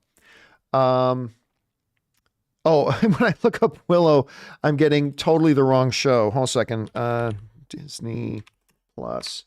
Okay, let me see. Okay, here we go. So let me bring this up just for the heck of it. Just so we all know what it is I'm referring to and what it is I'm talking about. Okay. So these characters, the princess and the redheaded girl from whatever, right? So the princess is betrothed to marry somebody she didn't choose, right? That's a standard story trope in any of these sand and sandal movies, right? The princess is betrothed to marry somebody else, but really she's in love with this other person. And they're best friends, but they're also in love with each other, blah, blah, blah. Now, here's the thing. And now follow me here. Like, I know I'm going on about this for a bit, but follow me here. If you were to take out the redheaded girl and swapped her out with any other male character, right? You just took her out of the show and in her place popped a male character. Here's the thing about Willow. Not one line of dialogue would be different. Not one bit of the story would be different. Not one bit of the narrative flow would change. If you just took out the redheaded girl and swapped her with a male character and said that the princess was betrothed to this other prince, but she was really in love with this guy, nothing about the show changes. The dialogue wouldn't change. The story wouldn't change. It would still be the exact same script. It's just that instead of a girl, that would be a guy. Whereas I admit and I agree that the Supergirl show was kind of preachy on, women power and stuff like that, which again, shouldn't bother any of us, but I get it. They were kind of preachy about that. This show, Willow, nothing in the show talks about, being a gay girl in the kingdom sure is hard. There's nothing, none of that. They're just there. They're just present. That's it. Not one line of dialogue in this show is about, in the kingdom, girls are forbidden for loving other girls. There's none of the preachiness that happened in, say, Supergirl. Again, not that there was anything wrong with them doing it in Supergirl, but none of that is here. They're just there. And today's generation of weak, insufferably insecure, fragile little man babies, they say terms like, they're shoving something down my throat, which again, if you're a man, nobody can shove anything down your throat. When in reality, when you look at Willow and you realize there's no philosophies being spoken, there's no politics in the show, it's just a princess is betrothed to another prince, but she's in love with somebody else. It just so happens that this somebody else happens to be another girl, but they don't write it in any way that makes it a political issue. You could have just swapped her out with a male character, would have made no difference. Here's the thing. The people that say stuff like, they're shoving it down my throat, I just want to say, can you at least ball up and be man enough just to say, I just don't like that they're even there. Just have the balls to come out and say, I just don't think they have the right to exist. Just at least be true to your own pathetic convictions and say, I just don't think gay people should be allowed to exist. I don't think they should have any place in our TV screens. They shouldn't have the right to be anywhere. We shouldn't have to have their existence acknowledged. You're a pathetic, weak little worm, but at least admit you're a pathetic, weak little worm. Because in Willow, there ain't nothing political about it. There's no preachiness. There's nothing. They're just there. And if you have a problem with somebody just existing and being there, then child, take a good, hard, long look in the mirror. Take a good, hard, long look in the mirror. Because you're a fucking asshole. You're just a weak, pathetic, weren't raised right, weak little asshole. That's all it is to it. There's no politics. Now, in Supergirl, yeah, they were preaching a message. It was kind of political. Hey, whatever. I still don't have a problem with it. And you shouldn't either. If you're secure and a real man, you have no problem with it. But this is nothing. And this is a great example. I've seen so many movies and TV shows where nobody was shoving anything down their throat. It just so happens a certain character was a woman, or it just so happens that a certain character was black, or it just so happened that a certain character was gay. And just the very fact that some filmmakers and storytellers had the audacity to put a black man on a screen, or a woman in a role, or a gay person having their existence acknowledged and just being a part of the story, just like every other character. The fact that you are so insecure, that you are so weak, that you are so fragile, that threatens your very masculinity. I'm sorry, you weren't raised right. I don't know if it was you were just born bad, or if your fathers or your parents just did a bad job raising you. I don't know. But it's just whatever. That's why, like, again, for me personally, as soon as I hear anybody use the word woke, I just tune them out. I just realize, okay, so you're somebody I never need to listen to. I just tune them out. And yeah, so, and what do we do about it? Nothing. We do nothing about it.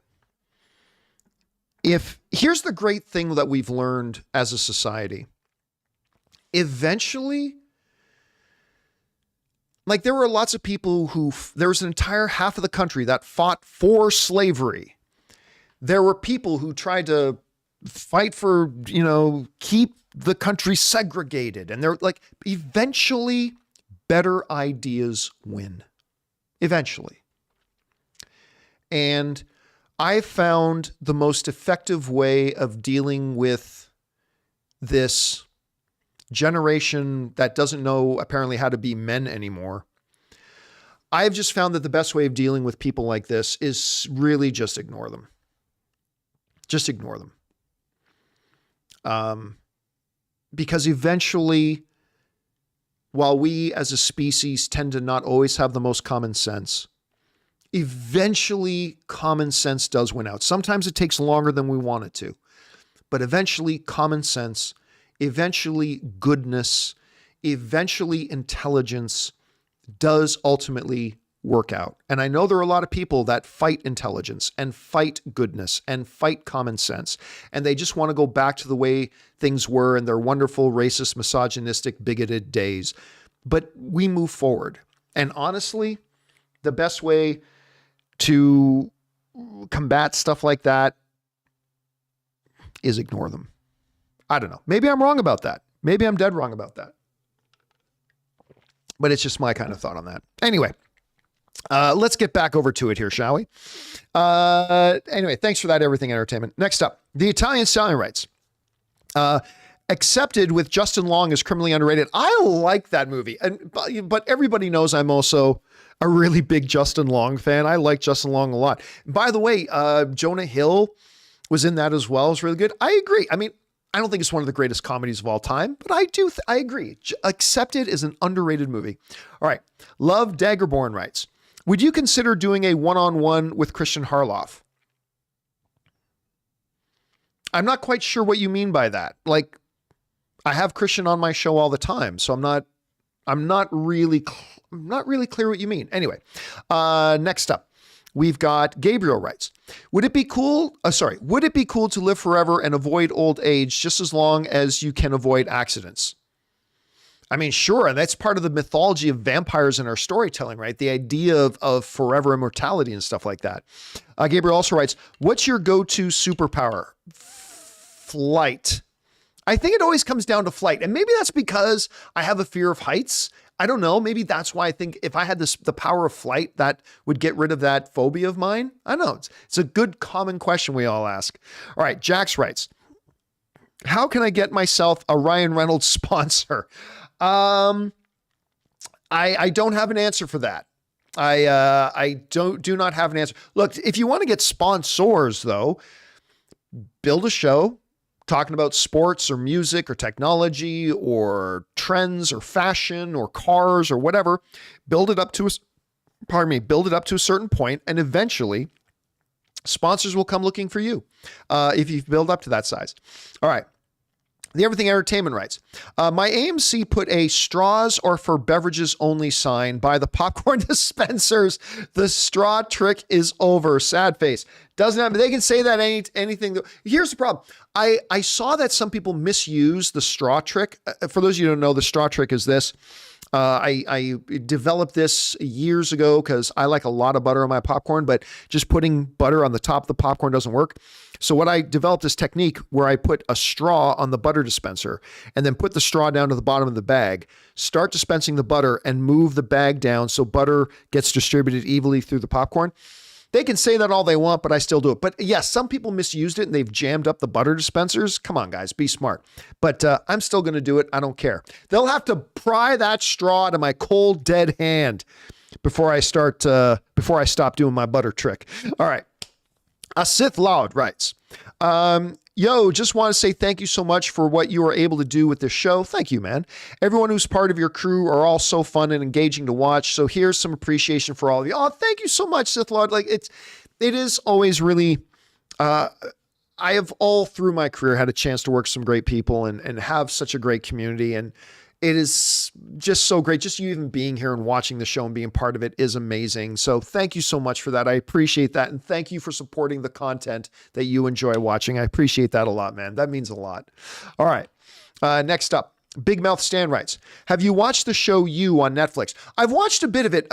Again, it's a show my wife Ann loves. There's a lot of talk of the star of that show maybe being the new Reed Richards. Yeah, it fits. Maybe he'll be it. Maybe he won't. It reminds me a little bit of Dexter. It follows kind of the Dexter formula a little bit, but I've seen a bit of it and it seems actually pretty good. It actually seems not bad. All right, next up, Hung Vu writes, if they reboot DC, should they wait till all the current DCU movies are released first to maximize profit? What if the movies are good? It doesn't matter if the movies are good. The damage is done. Black Adam, while it has a lot of problems, Black Adam's a pretty fun movie. I like Black Adam. I saw it was it 2 or 3? I think it was 3. Anyway, saw it 3 times in theaters. I really had a lot of fun with Black Adam and it still couldn't break $400 million. The damage is done. Damage is done. If the movies are good, great. Then we have some good movies. They can be successful. Wonderful. But here's the thing. They have no choice but to wait until all the current movies are out, because you can't come up with a movie, write the movie, do all the pre-production on the movie, then do the production, then do the post-production, and then release it before all these other movies come out. Right? So they have no choice. Even if they wanted to have the newer movies come out first, they can't. You know, any new project or idea that James Gunn comes up with and Peter Safran come up with, we are 3 to 4 years away from those movies ever coming out. Right? Maybe at the earliest, like 2.5 years away from those movies coming out. So it's going to be a while. So those will definitely come out first. All right. Next up, Sam Fisher writes, I just rewatched that movie, Mr. Right, with Anna Kendrick, Sam Rockwell, and Tim Roth. Did you ever see it? Thoughts? No, the only Mr. Right I saw was the Ellen DeGeneres one. Wasn't that one called, guys in the live chat, help me out. Was that one not called Mr. Right?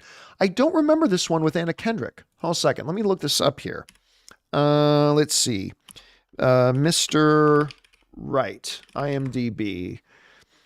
Okay, so apparently Mr. Right was a 2015 film. You know what? I never did see this. This is the one, apparently.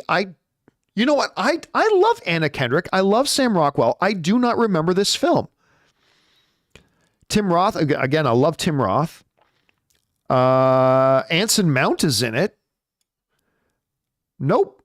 I have no recollection of this movie. Was this movie ever in theaters? I mean, come on. This movie wasn't in theaters, was it? I can't imagine this movie was in theaters with Anna Kendrick and I wouldn't know about it. Was it in theaters? Anybody in the live chat? Anybody in the live chat? I have no recollection of this movie. Nope. Okay, so Jay Clark is saying no, it was not in theaters. Maybe that's why I don't remember it. Oh, thank you. James is reminding me. The one with Ellen DeGeneres was not called Mr. Right. The one with Ellen DeGeneres was called Mr. Wrong. That's right. Because it had Dave Pullman in it. I love Dave Pullman. So, but no, I never did see Mr. Right. I guess it never being in theaters is probably one of the reasons why it flew under my radar. All right. Thanks, Sam. Next up, the Mad Titan writes, just watched 12 Angry Men. Fantastic. I love it. The cameraman is a superhero. What are films with noticeably great camera work? Ooh, that's a good question. I'd have to think about that. One of my favorite movies in terms of cinematography in general is Lawrence of Arabia. Actually, Lawrence of Arabia is like amongst the world of DPs and cinematographers and all that kind of stuff is like legendary for its cinematography.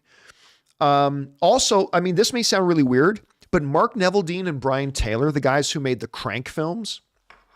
Let me see if I can pull that up. Hold on a second. So the guys who made the Crank films, right? They're actually friends of mine, Mark Neveldine and Brian Taylor.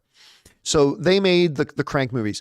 They made up like amazing camera techniques where like Mark Neveldine would literally put on rollerblades and hang on to the side. He was the director, one of the directors of the film. He would put on rollerblades, hang on to the side of a car with one camera in his hand and ride beside Jason Statham on a motorcycle, like getting shot. Like they would do the craziest things to get camera shots.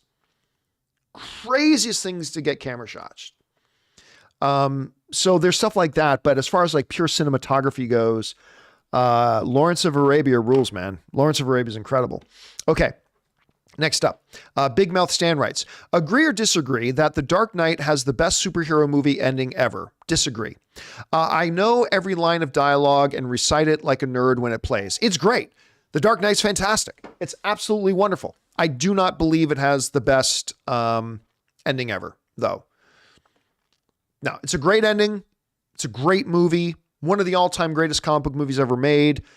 But I think there are a lot of other movies, like the ending of Infinity War, with Cap holding the stuff in the dirt and saying, "Oh God," and then like Thanos just walking out on that rolling hills and sitting down looking at the sunset. I mean, that's right. I don't think Infinity War is the greatest comic book movie ever made. Don't get me wrong, but that ending was absolutely incredible. The ending of Logan was absolutely incredible. So The Dark Knight, one of the greatest comic book films of all time, absolutely. But I don't think it was one of the best endings. At least not to me. That's just my opinion, though. All right, good question, Big Mouth. All right, the Mad Titan writes, what's something obscure that you like? Movie or anything else, really? Something you want to put on people's radars? Well, there's a movie I love that I'm always trying to tell people about. Let me see if I can bring it up here. Let me see if I can find it here. Here we go. I am always telling people about this movie, Behind the Mask, The Rise of Leslie Vernon. This is a movie that never got a theatrical release. All right. Never had a theatrical release, but it is one of the most fun and interesting horror films I have ever seen. The premise of the film is this. The first two acts of the movie are like The Office mockumentary, where it follows a documentary crew who are documenting this new guy who is aspiring to be the new supernatural mass murderer. Because it imagines that it's in a world where Michael, Freddy, and Jason were all real, okay? So this movie, the Behind the Mask, The Rise of Leslie Vernon, it imagines the world that Jason, Freddy, and Michael were all real. And this guy, Leslie Vernon, aspires to be the next supernatural killer, right? He wants to be the next one. His name is Leslie Vernon. And the first two acts are this documentary crew following Leslie Vernon around as he's preparing to launch his career as the next supernatural killer. And it's hilarious. It is a brilliant deconstruction of the horror genre, like a much, much better deconstruction than Scream ever was. So it's a brilliant deconstruction of the horror genre, and it's absolutely hilarious. But then you get into the third act, and it changes gears and stops being a mockumentary. And the final act changes gears to being a straight up 80s style horror film where now Leslie Vernon is now set loose on the world. It's fantastic. I love it. It's this obscure little movie, but I always tell people, watch the Behind the Mask, The Rise of Leslie Vernon. It's wonderful. I love it. All right. Next up. Who was that? That was the Mad Titan. Next up is Gabriel writes, should they make a sequel to Jumper? No, Jumper was a great idea for a movie. I'm in Jumper, by the way. I'm an extra in Jumper in a couple of scenes. It was a great idea for a movie, but it totally flopped. So there's no point in trying to do another. There's just no point in trying to do another one. It wouldn't go anywhere. Nobody watched the first one, so there's no point in doing a sequel. The Mad Titan writes, have you had any interesting playable D&D characters in your game? Yours or any others? I like my current D&D game has personalities in it. Yeah, our game, the last game that we played, we haven't played for a bit ever since we moved, but we were playing a lot before. I really liked my character called Daromir. Was the name of my character. He wasn't a mixed class. He was a straight ranger. But we had a lot of really interesting characters in it. Ray had a great character. My buddy Spencer had this great half ogre character that was really amazing. A lot of really, really great characters, a lot of great personalities in it. All right. Brazilian Dude writes, I love to see how the John Campea Show attracted so many sponsors. I know how important they are to the show's success. What John Campea Show metrics do they most focus on? Views? No, I think I'm not going to pretend I'm an expert on sponsors, but we got our first couple of sponsors because, we have we don't have big views compared to a lot of YouTube channels. We're still a relatively small YouTube channel, relatively speaking. So we got a couple of little sponsors signed up, but what made a ton of sponsors start to sign up was the little sponsors we had sign up got results. Our viewers, thanks to you guys, our viewers started checking out our sponsors, and they would sign up for our sponsors' services or order some of our sponsors' products. And that is what made the sponsor agencies go, holy crap, look at the engagement the John Campea Show gets. And so more sponsors would sign up. And then here's the real key. When a sponsor signs up for the John Campea Show, normally they sign up for like a 4 to 6 week run, right? Not 4 or 6 weeks in a row, but maybe like 1 week of ad spots on the show per month for 3 or 4 months, right? So like 3 or 4 separate weeks. And then if they see really good results, like our viewers actually check out their company and check out their products, then they re-up and they sign on for like another year or something like that. That was what happened with Mint Mobile, for example. Mint Mobile signed up for a short sponsorship. And listen, I use Mint Mobile. Mint Mobile is my phone service provider. I love this company. I love the service they provide. You can't really see it. Will it focus on it, or will you just get this big white screen? There we go. I've used 13 gigs of data so far.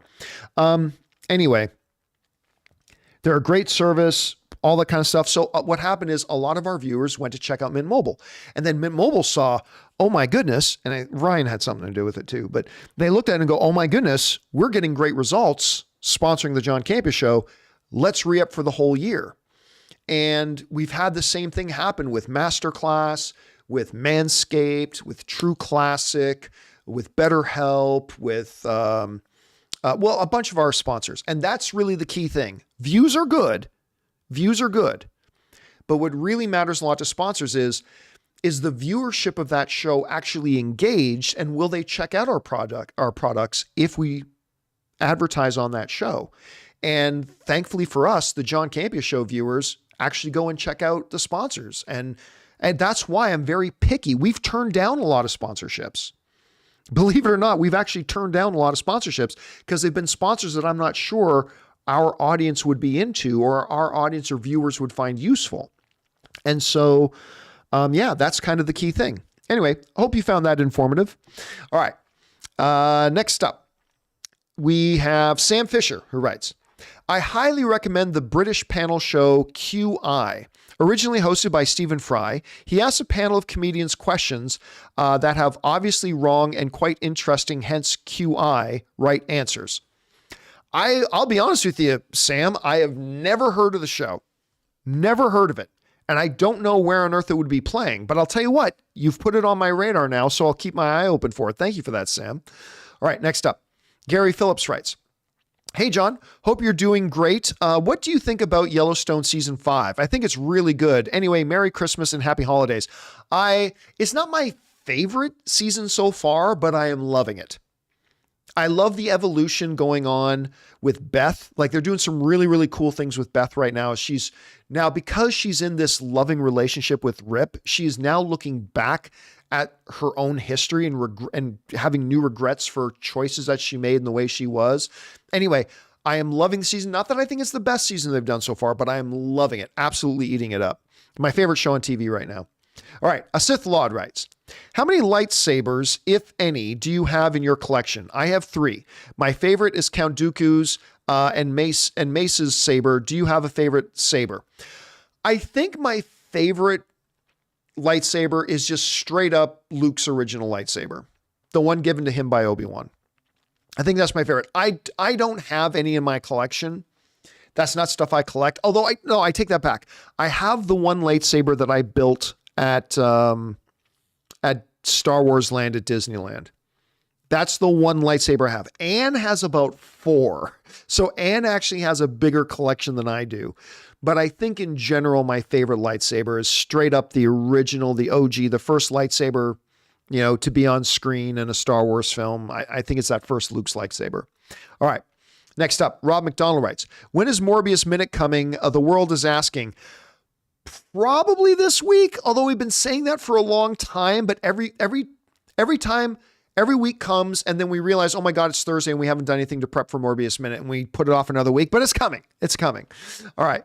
Next up, Magic K writes, I feel this week is going to be bonkers. People will overreact when James Gunn and Peter Safran's DC plans comes to news outlets and trades.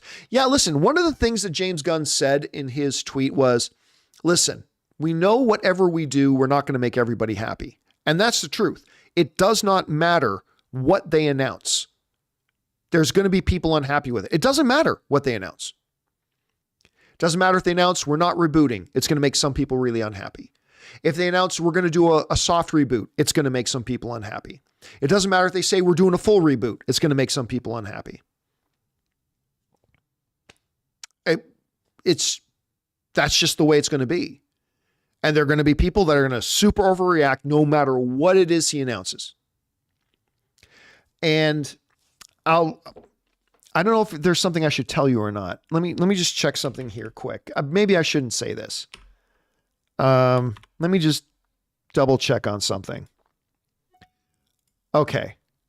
Yeah, I'm okay. I'm not going to say what I was going to say, but sufficient to say is you're right. No matter what it is they do, there's going to be a loud group of people that are very unhappy with it. No matter what they do, some people will be happy. And no matter what they do, there are going to be some people completely unhappy. So that's just the way of fandom these days, man. All right. Next up, Scott Edwards writes, will Mara have a reduced role in Lost Kingdom? No, she's going to have whatever role she was originally going to have. And that's that. Film Geeks writes, happy Sunday, John. How has business this year been for you? How is having the new staff? And do you have any big goals for the next year? Business has been great. This has been obviously the best year ever for us. 2022 has been the best year for us that we've ever had. We obviously have more staff. I love my staff. I mean, we got Jonathan and Ray and Rob working full time with us. And, Taylor's been a very good addition as my assistant. And, Chris Carr is wonderful as always. Erin, when she's able to be here, it's been great. It's truly been a monumental year for us. No doubt about it. It's been absolutely great. I hope 2023 is just as good. As far as goals, I'll keep those to myself for now, but 2022 has been a really, really good year. Thanks for asking, man. All right. The Katzel Show writes, what are your most anticipated movies of 2023? Don't know. We'll do a video later this year in the next couple of weeks about our most anticipated movies of 2023, but I have to sit down and literally have a calendar in front of me and see what the movies are. I don't walk around with, I don't keep dates in my head. So I couldn't tell you what they are off the top of my head, but I will do a video later this year. Once we do our top movies of 2022, we'll also do our most anticipated movies of 2023. That video will be coming in the next couple of weeks. All right. Joseph Arroyo writes, reconditions on wireless mics for YouTube videos. I have no idea what you mean by reconditioned. Are you talking about like secondhand microphones? I'm sorry. I'm not quite sure what it is. I'm not sure I understand what it is you're asking, Joseph. I'm sorry about that, man. Jesus Pinata Ramirez writes, who do you think will die in Ant-Man? Listen, there are some people who believe Scott will actually, that Ant-Man will die in Ant-Man 3. And you know what? Some people are making some very, very good arguments about that. So it might very well be Ant-Man himself. All right.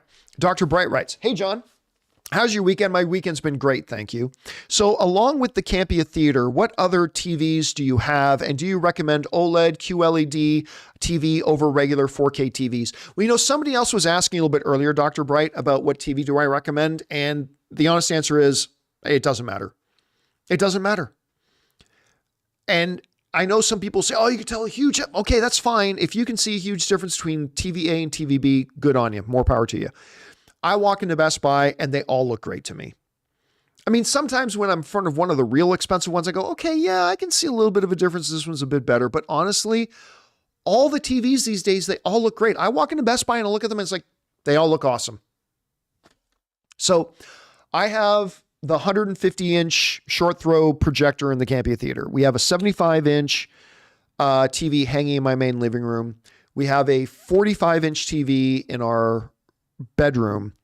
And then we have a 40-inch TV in our guest bedroom. But we've moved that out now because that's where my office is now.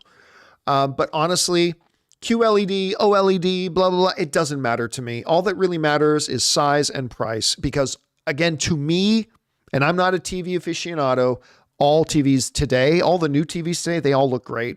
They all look great. I can't, for the most part, I really can't tell the difference between them. All right. Next up, A. Marcellus writes, I got my platinum trophy, 100% completion for God of War Ragnarok. Nice. I already pre-ordered Jedi Survivor and Final Fantasy 16 Collector's Edition. 2023 gaming season is going to make me broke. I still need to go back and watch the Gaming Awards because I want to see all the games that are coming out this year. I heard that the new Final Fantasy looks amazing. And I thought the Jedi Survivor trailer was okay. Quite frankly, I thought Fallen Order, the trailers for Fallen Order looked better, but I am excited for it nonetheless. But every year, great crop of games come out, and I still got to go back and watch the rerun of the Video Game Awards just because I want to see all the previews for all the games coming out. All right. Jesus Pinata Ramirez writes, would love to see a biopic of The Undertaker. Didn't they already kind of do that on the WWE network?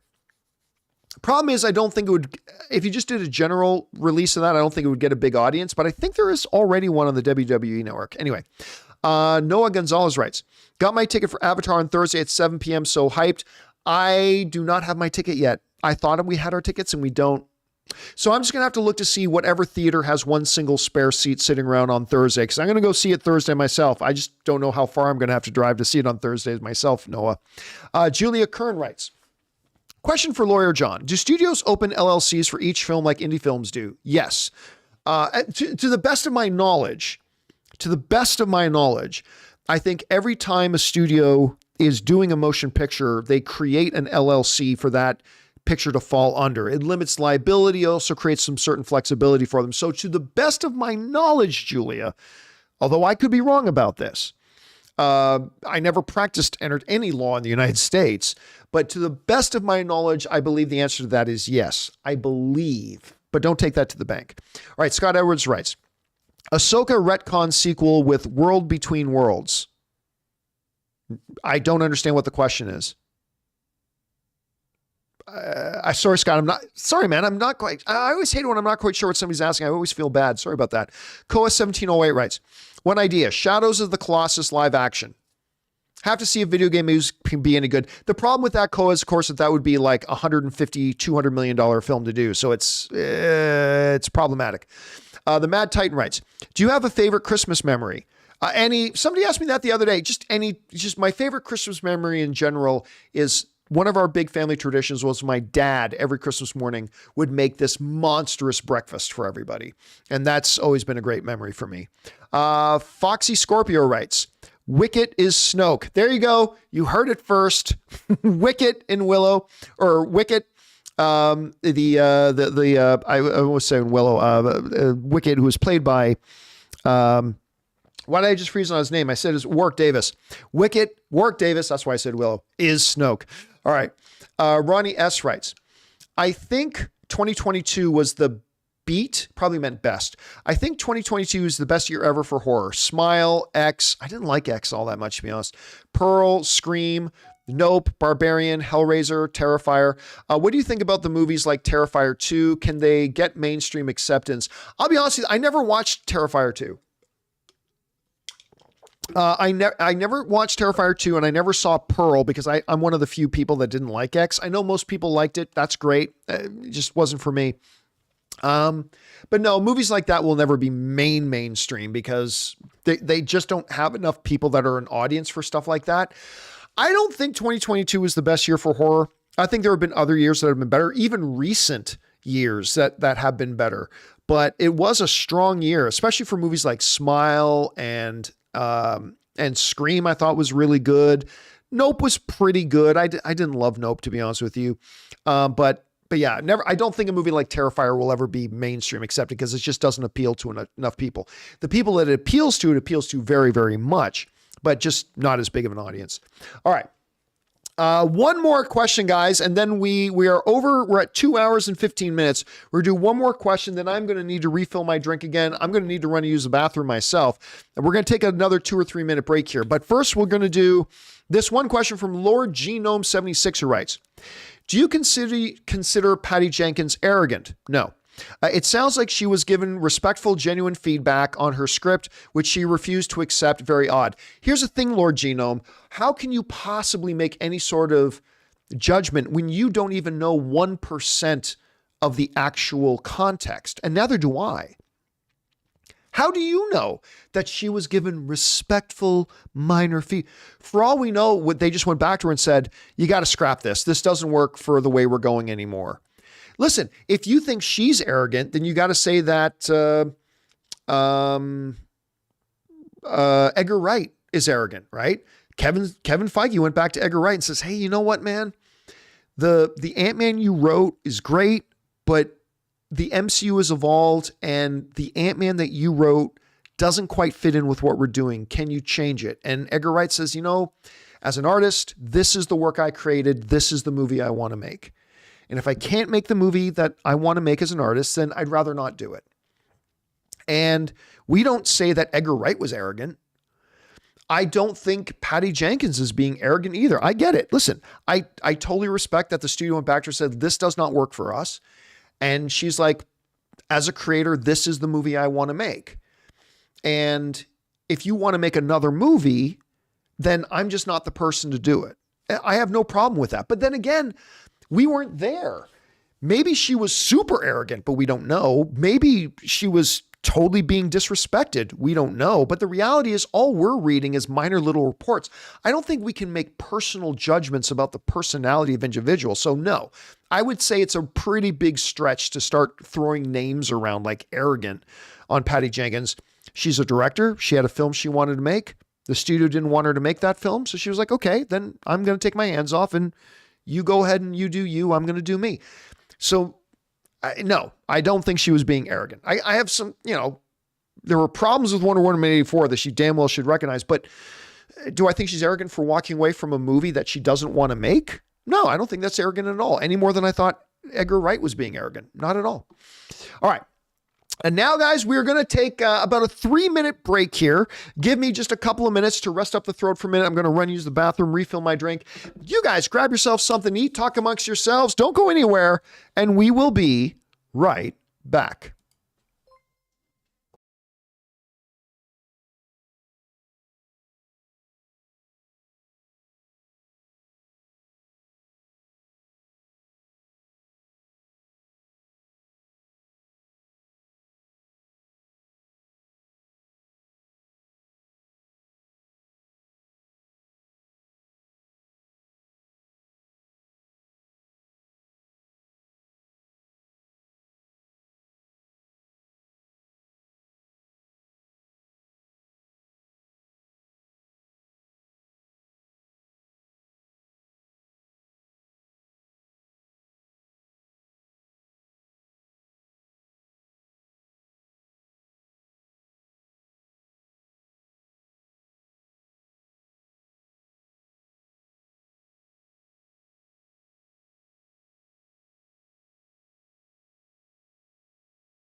All right, guys, and we are back. Thank you for your patience as I took one last break there, refilled my drink.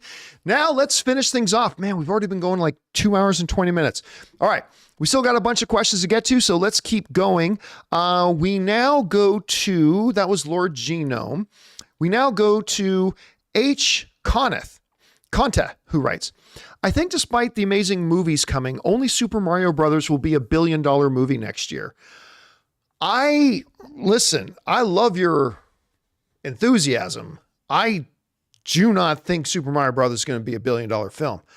I hope it's good. And if it's as good as it looks, I hope you're right. I hope it does become $1 billion film.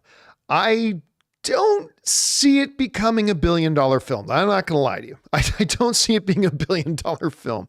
I do think there probably might be one or two next year because we've got movies really get back to normal next year. This year's been even though the pandemic's kind of in the rearview mirror, the effect the pandemic has had on this year has been clear. Like we went 3 or 4 months straight without a major release, right? I mean, but next year, 2023 is not going to be like that. And I think you're going to see things get a little bit. So I do think we'll have 1 or 2 $1 billion films, but I don't think it'll be Mario, but I hope it is. I hope you're right. All right. Next up, we have the Mad Titan who sends in a $20 super chat. Thank you, Mad Titan, who writes, do you know of any parodies that are better than whatever they were originally parodying? Here's a little bit of weeb blasphemy, but the abridged version of Dragon Ball is presented way better narrative-wise. I have no idea what you're talking about. I'm not a Dragon Ball guy. I don't watch Dragon Ball, so I have no idea what the abridged version of Dragon Ball is. But no, I can't think of any parody that was better than say the original. So, I mean, you got Spaceballs, which is amazing, but it's not better than Star Wars. You have Hot Shots, but that's not better than Top Gun.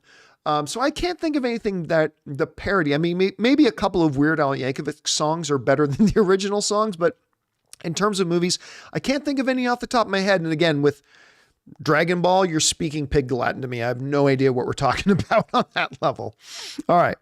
Next up, we've got Nathan, who writes, Wednesday is the best cinema from Tim Burton in decades, and I think it's due to the lack of CG and a reliance on location and practical effects. I'm hoping this show restarts his career. Look, I have not watched, I've only seen like one episode of Wednesday, so I haven't really watched Wednesday, but I can absolutely tell you that's not true. CGI, lack of CGI, digital stuff, practical, does not make a story any better. Period. Your story is either good or it's not.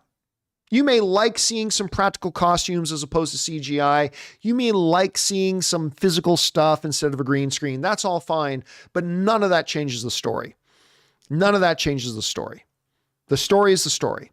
If Wednesday's good, it's because he wrote great characters with a great story and great dialogue and fun banter and blah, blah. And if they did, then if they threw in some CGI, it doesn't change anything. It doesn't take anything away from that. Right? So it may very well be that Wednesday might be the best thing that Tim Burton's done in a while. Maybe. I haven't watched Wednesday myself. But if it is, it's because the script is that good. It's not because he used CGI or didn't use CGI. That doesn't make a movie any better. I mean, really, not at its core heart, at any rate. So anyway, that's just my take on it, Nathan. Thanks for giving me yours. I appreciate that, man. All right. Now, and I'm glad you like Wednesday because my wife loves it too. And I do have to watch it. All right. Ronnie S. writes, do you still watch WWE? Not much. I still watch Attitude Era shows. Nothing can ever capture magic of WWE back then. UFC has become like a real version of WWE. Yeah, the only WWE stuff I watch these days really is WrestleMania. I still watch it every year. It doesn't matter. Even if I don't watch a single other minute of pro wrestling, I will still watch WrestleMania every year. And then usually one, maybe two other big pay-per-view, like SummerSlam or something like that, but that'll be about it. And every year I watch WrestleMania or SummerSlam or Survivor Series or something, and it'll be more and more. It's like, I have no idea who any of these people are. And I'm recognizing less and less and less people in it. But, and UFC, I mean, UFC is just one of the greatest sports in the world. Last night was a great UFC. Unfortunately, there's no new light heavyweight champion. That fight went to a draw, so we still have a vacant light heavyweight title, but it was a great, great card. I loved it a lot. All right. Thanks, Ronnie. Next up, Cliffon Travels writes, hey, John, bring on the filthy. Thank you. Do you intend to see Chris Stuckman's first director debut movie, Shelby Oaks, and do you intend to review it and bring it up on your show for support? No, I don't just do things to support people for the sake of supporting them. So I'm not going to do that. I will watch it because it's a movie coming out. So I'm definitely going to watch it. And I will not review it. I mean, if I really love it, I'll review it. But I don't know. There's something a little bit incestuous, and maybe that is the right word. Maybe it's not the right word about. Here's the thing. If I really love the movie, I'm probably going to give it a big pop. But otherwise, I know Chris, so you know what? I don't think I'm going to review it either way. I'm looking forward to checking it out and see what he does. I truly, truly am. But there's really no point in me reviewing it because, number one, I don't feel right because he's a fellow film pundit as well. And it's not my place to criticize the stuff he's doing. So I'm not going to want to give it I don't want to give it any kind of negative review. So there's no point in me reviewing it. At the same time, I mean, I'm not close friends with Chris or anything, but I know Chris. He's been on panels of mine. He's been on my show a couple of times. nobody will believe me if I say, because people know I know Chris, no one's going to believe me if I give it a good review. People are going to say, oh, you're just saying that because he's a friend of yours. Even though I don't, I wouldn't consider me and Chris friends, but I know him. And therefore people are going to say, you're just giving a good review because you know him. So I am not going to want to criticize it if I don't like it, because he's a fellow film pundit. If I liked it and I say I like it, people aren't going to take me seriously anyway. So I'll say this. I am absolutely looking forward to seeing his work. I'm 100% looking forward to seeing his work. And if I really love it, like really love it, I will probably want to give it pops. But otherwise, I don't know. I don't know that it's my place to review it. There's going to be a lot of places that review Chris's movie. A lot of places are going to review it. It's not like it's not going to get any attention. Chris Stuckman is one of the biggest movie YouTubers in the world. He doesn't need pop from me. He's going to get plenty of attention for it. And there's going to be plenty of people giving reviews for it. I just don't know if it's my place to be one of them. So, but I am very much looking forward to watching it. I definitely am. I think it's awesome what he's doing. All right. Next up, Boone Lee Tan writes, made homemade matzo sticks. Nice. Tried with sour cream and it was pretty good. Also, you seen Doom Patrol season 4 yet? And could there be an after show? There will not be. No, I haven't started watching Doom Patrol season 4 yet. It's been a very, very busy week, but I love Doom Patrol. There will not be an after show for it because not enough people watch it. There's no point in doing an after show for a show that doesn't have a big audience because there's nobody there to watch us do an after show anyway. So there will not be an after show, and I have not yet started watching Doom Patrol season 4, although I'm very, very excited for it because you guys know I love that show. All right. Next up, we have, that was Boolin Tan. Next, we have Sebastian Gomez who writes, thoughts on the new Elgato XLR mic. Haven't tried it. I think it's really cool. I mean, look, it's great that they already had their wave interface with the big dial on the front. They've got a couple of really good USB mics. I haven't had a chance to test it myself, so I can't really give any thoughts on it, but I think it's great that they keep expanding their lineup. Gabriel writes, enjoying the show on a nice Sunday afternoon. Thank you, Gabriel, with sugar-free Red Bull and M&Ms. Thanks, John, for being awesome. You're my Weird Al. Not to be weird, though. Well, thank you, Gabriel. I appreciate that, and thanks for being here. And you enjoy those. I like a good M&M, as a matter of fact. You keep enjoying them, my friend. All right. Next up, Gary Phillips writes, out of curiosity, do you watch other YouTubers like Mark Pyler, Jack Sept, I'm not quite sure how to pronounce that. And what do you think about the YouTube algorithm? I do watch lots of YouTube channels. I have not personally heard of these two, which is no big deal. They've probably never heard of me. So I'm not familiar with these two particular individuals. But yeah, I do. I watch a ton of YouTube, man. Like, YouTube is the thing that is on my TV more than anything else. I wake up in the morning, I load up YouTube on my TV, and, I start going. I mostly watch tech stuff, to be honest. I mostly watch a lot of tech YouTube stuff because I'm a big tech head. But I watch a number of movie-related YouTube stuff as well. I don't talk about the movie YouTube stuff I watch because because if I ever mention somebody I'm not watching, I don't want to offend anybody. But yeah, I do watch a lot. But again, I'm not familiar with either of these two. So that's nothing negative. Like I said, they've probably never heard of me either. Not a big deal. But what do I think about the YouTube algorithm? I don't think about the YouTube algorithm, like, at all. Not the slightest do I ever think about the YouTube algorithm. Ever. It doesn't matter.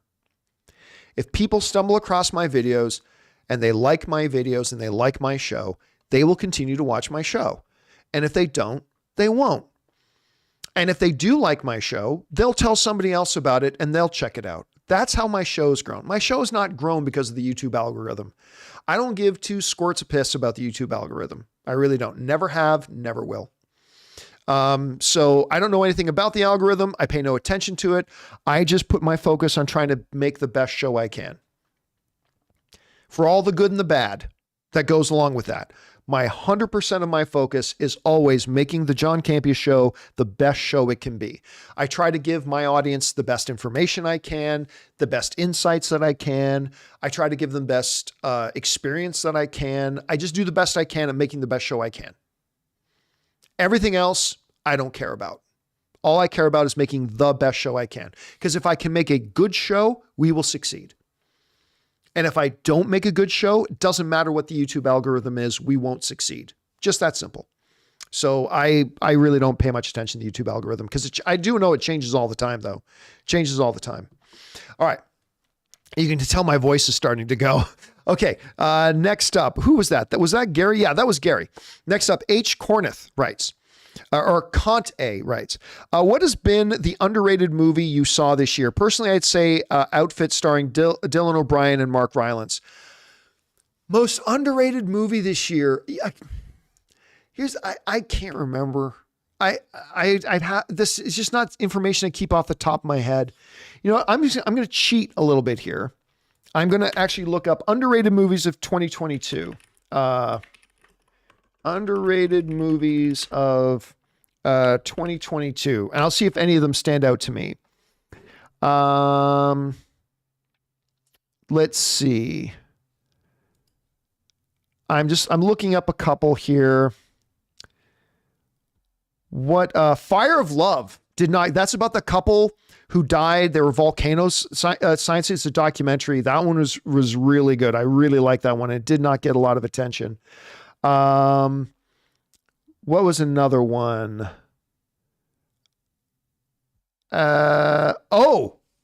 Northman. Northman fell out of my top 3 favorite films of the year. That's the one with Skarsgård, Nicole Kidman, Alexander Skarsgård, but it was in my top 3 for a lot of the year. It's now fallen out of my top 3, but it's still in my top 5. And nobody went to go see this movie. I don't hear anybody talking about it, but Northman, I think it might be Roger Eggers' best movie. I love Witch, but I think Northman might be his best movie, and nobody saw it. I really love that movie. So for me, I'll say Northman, but I reserve the right to change my mind on that once I have more time to think about it. All right. Calvin Patel writes, I hope you and everyone go get to see Violent Night. It was a lot of fun. Like I said a little bit earlier, I had tickets for it twice. Both times couldn't end up going, but I'm going to watch it this week before I see Avatar because I'm really, really excited for it. I've heard it's pretty good, but it just looks like a lot of fun. I'm looking forward to it a lot. All right, Alex Von Gollum writes, silly question. Why is your prime lens zoomless? All prime lenses are zoomless. That's what they are. Prime lenses are fixed lenses. They don't have zoom. That's why when you look at a prime lens, the 16 millimeter prime lens, 30 millimeter prime lens, 50 mil prime lens, blah, blah, blah. Then you have zoom lenses that do zoom, but that is the difference. So when you ask, why don't your prime lenses zoom? It's because prime lenses don't zoom. That's the very definition of a prime lens, is a fixed focal length piece of glass that, again, just has a fixed focal length. So you have prime lenses and then you have zoom lenses, and they're two different things. All right. Let's see. So it's not a silly question, Alex. It's a good question.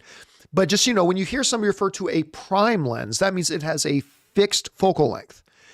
15 mil, 16 mil, 20 mil, 24 mil, 30 mil, 35, 50 mil, whatever. But prime lenses do not have zoom capabilities. So there you go. All right. Next up, that was Alex. Next up is Johnny Got Lost writes, what are the chances of Suicide Squad 2 now that James Gunn is in charge? Love the show. Well, it all depends on if he is and does reboot the DCEU. If he reboots the DCEU, very little chance. Even if he does reboot the DCEU, I'm not going to say there wouldn't be one. I'll just say it's unlikely. Can still happen. I would say a little bit unlikely, though, just because as great as Suicide Squad was, and it was great, nobody saw it. It's hard to get past that. So maybe you could still see characters from it in other things or whatever. But if he reboots the DCEU, then that kind of makes that whole point moot. So probably very, very little chance if he reboots the DCEU. All right. Next up, Rob McDonald writes, What other Oscar awards do you think the Batman should get nominated for? I think it should get makeup and production design, but I hope it gets score. I mean, it's hard to say because there's still, I mean, we're in December now, but there's still a good glut of the Oscar contending movies that we haven't had a chance to see yet. But I mean, production design sounds like a good shot at it. Makeup, definitely. I mean, just for Colin Farrell's Penguin by itself, I mean, there's a good, strong argument to be made for that. I think score, it definitely has a shot. I think the score for the Batman was fantastic. But then again, a lot of movies had great scores this year, so it may get bumped out of that. But I really do think it deserves... It won't get it. The Batman won't get a Best Picture nomination, but damn, I think it deserves one. I hope it gets it. In an era where we have 10 Best Picture nominees, I really think the Batman deserves one of them. That's just me. Not everybody agrees, but that's my thought of it.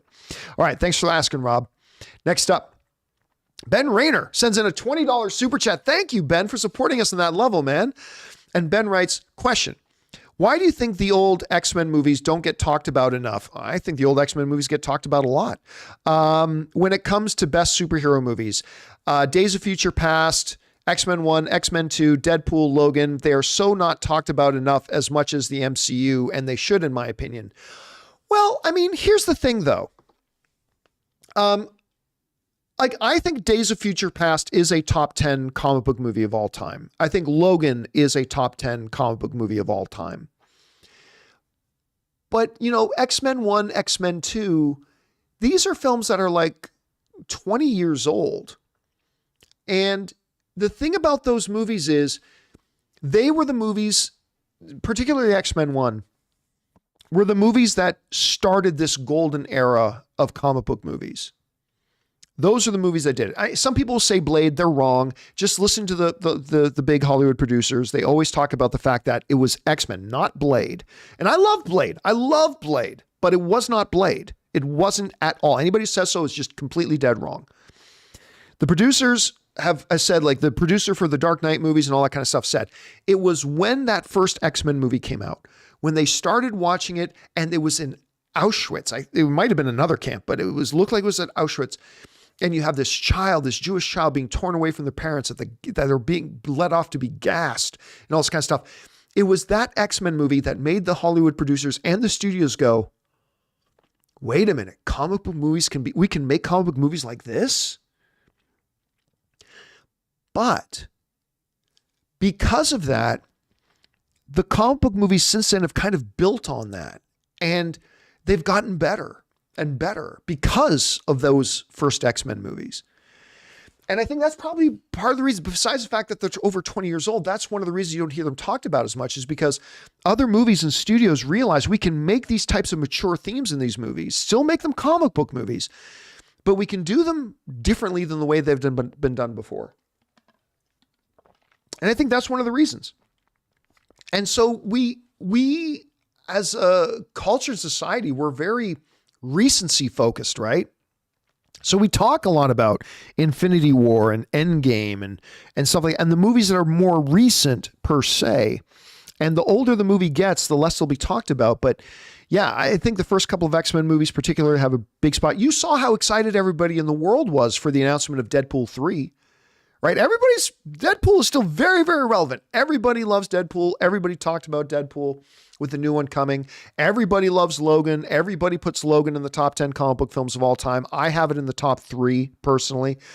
But those original X-Men films, they were decades ago, and the whole genre has advanced since then. So I believe that first X-Men movie is a very, very solid place in history. And I'll talk about it all the time. But you can kind of understand why they're not talked about as much as a lot of the more recent movies and things like that. All right. Thanks. Great question, Ben. Next up, Zach Taylor writes, have you watched Guillermo del Toro's Pinocchio and also the behind the scenes? Nope. We last night we couldn't. Last night was UFC. We were all UFC yesterday. But I think tonight, once I'm done here, I'm going to go home. Ann and I are going to have dinner. And we are going to watch Pinocchio tonight. So I have not watched it yet, but tonight is Pinocchio night, and we're going to probably review it on the John Campea Show tomorrow. All right, thanks for asking, Zach. Next up, we got Mr. Tighty Whitey, who writes, thoughts on the Pale Blue Eye trailer? Haven't seen it. I think this movie starring Christian Bale is a 19th century detective. Looks amazing.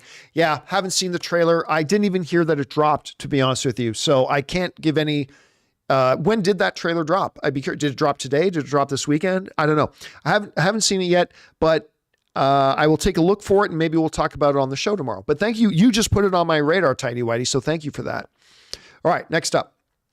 Fangblaze71 writes, do you use autopilot with your Tesla a lot? Yes, I do.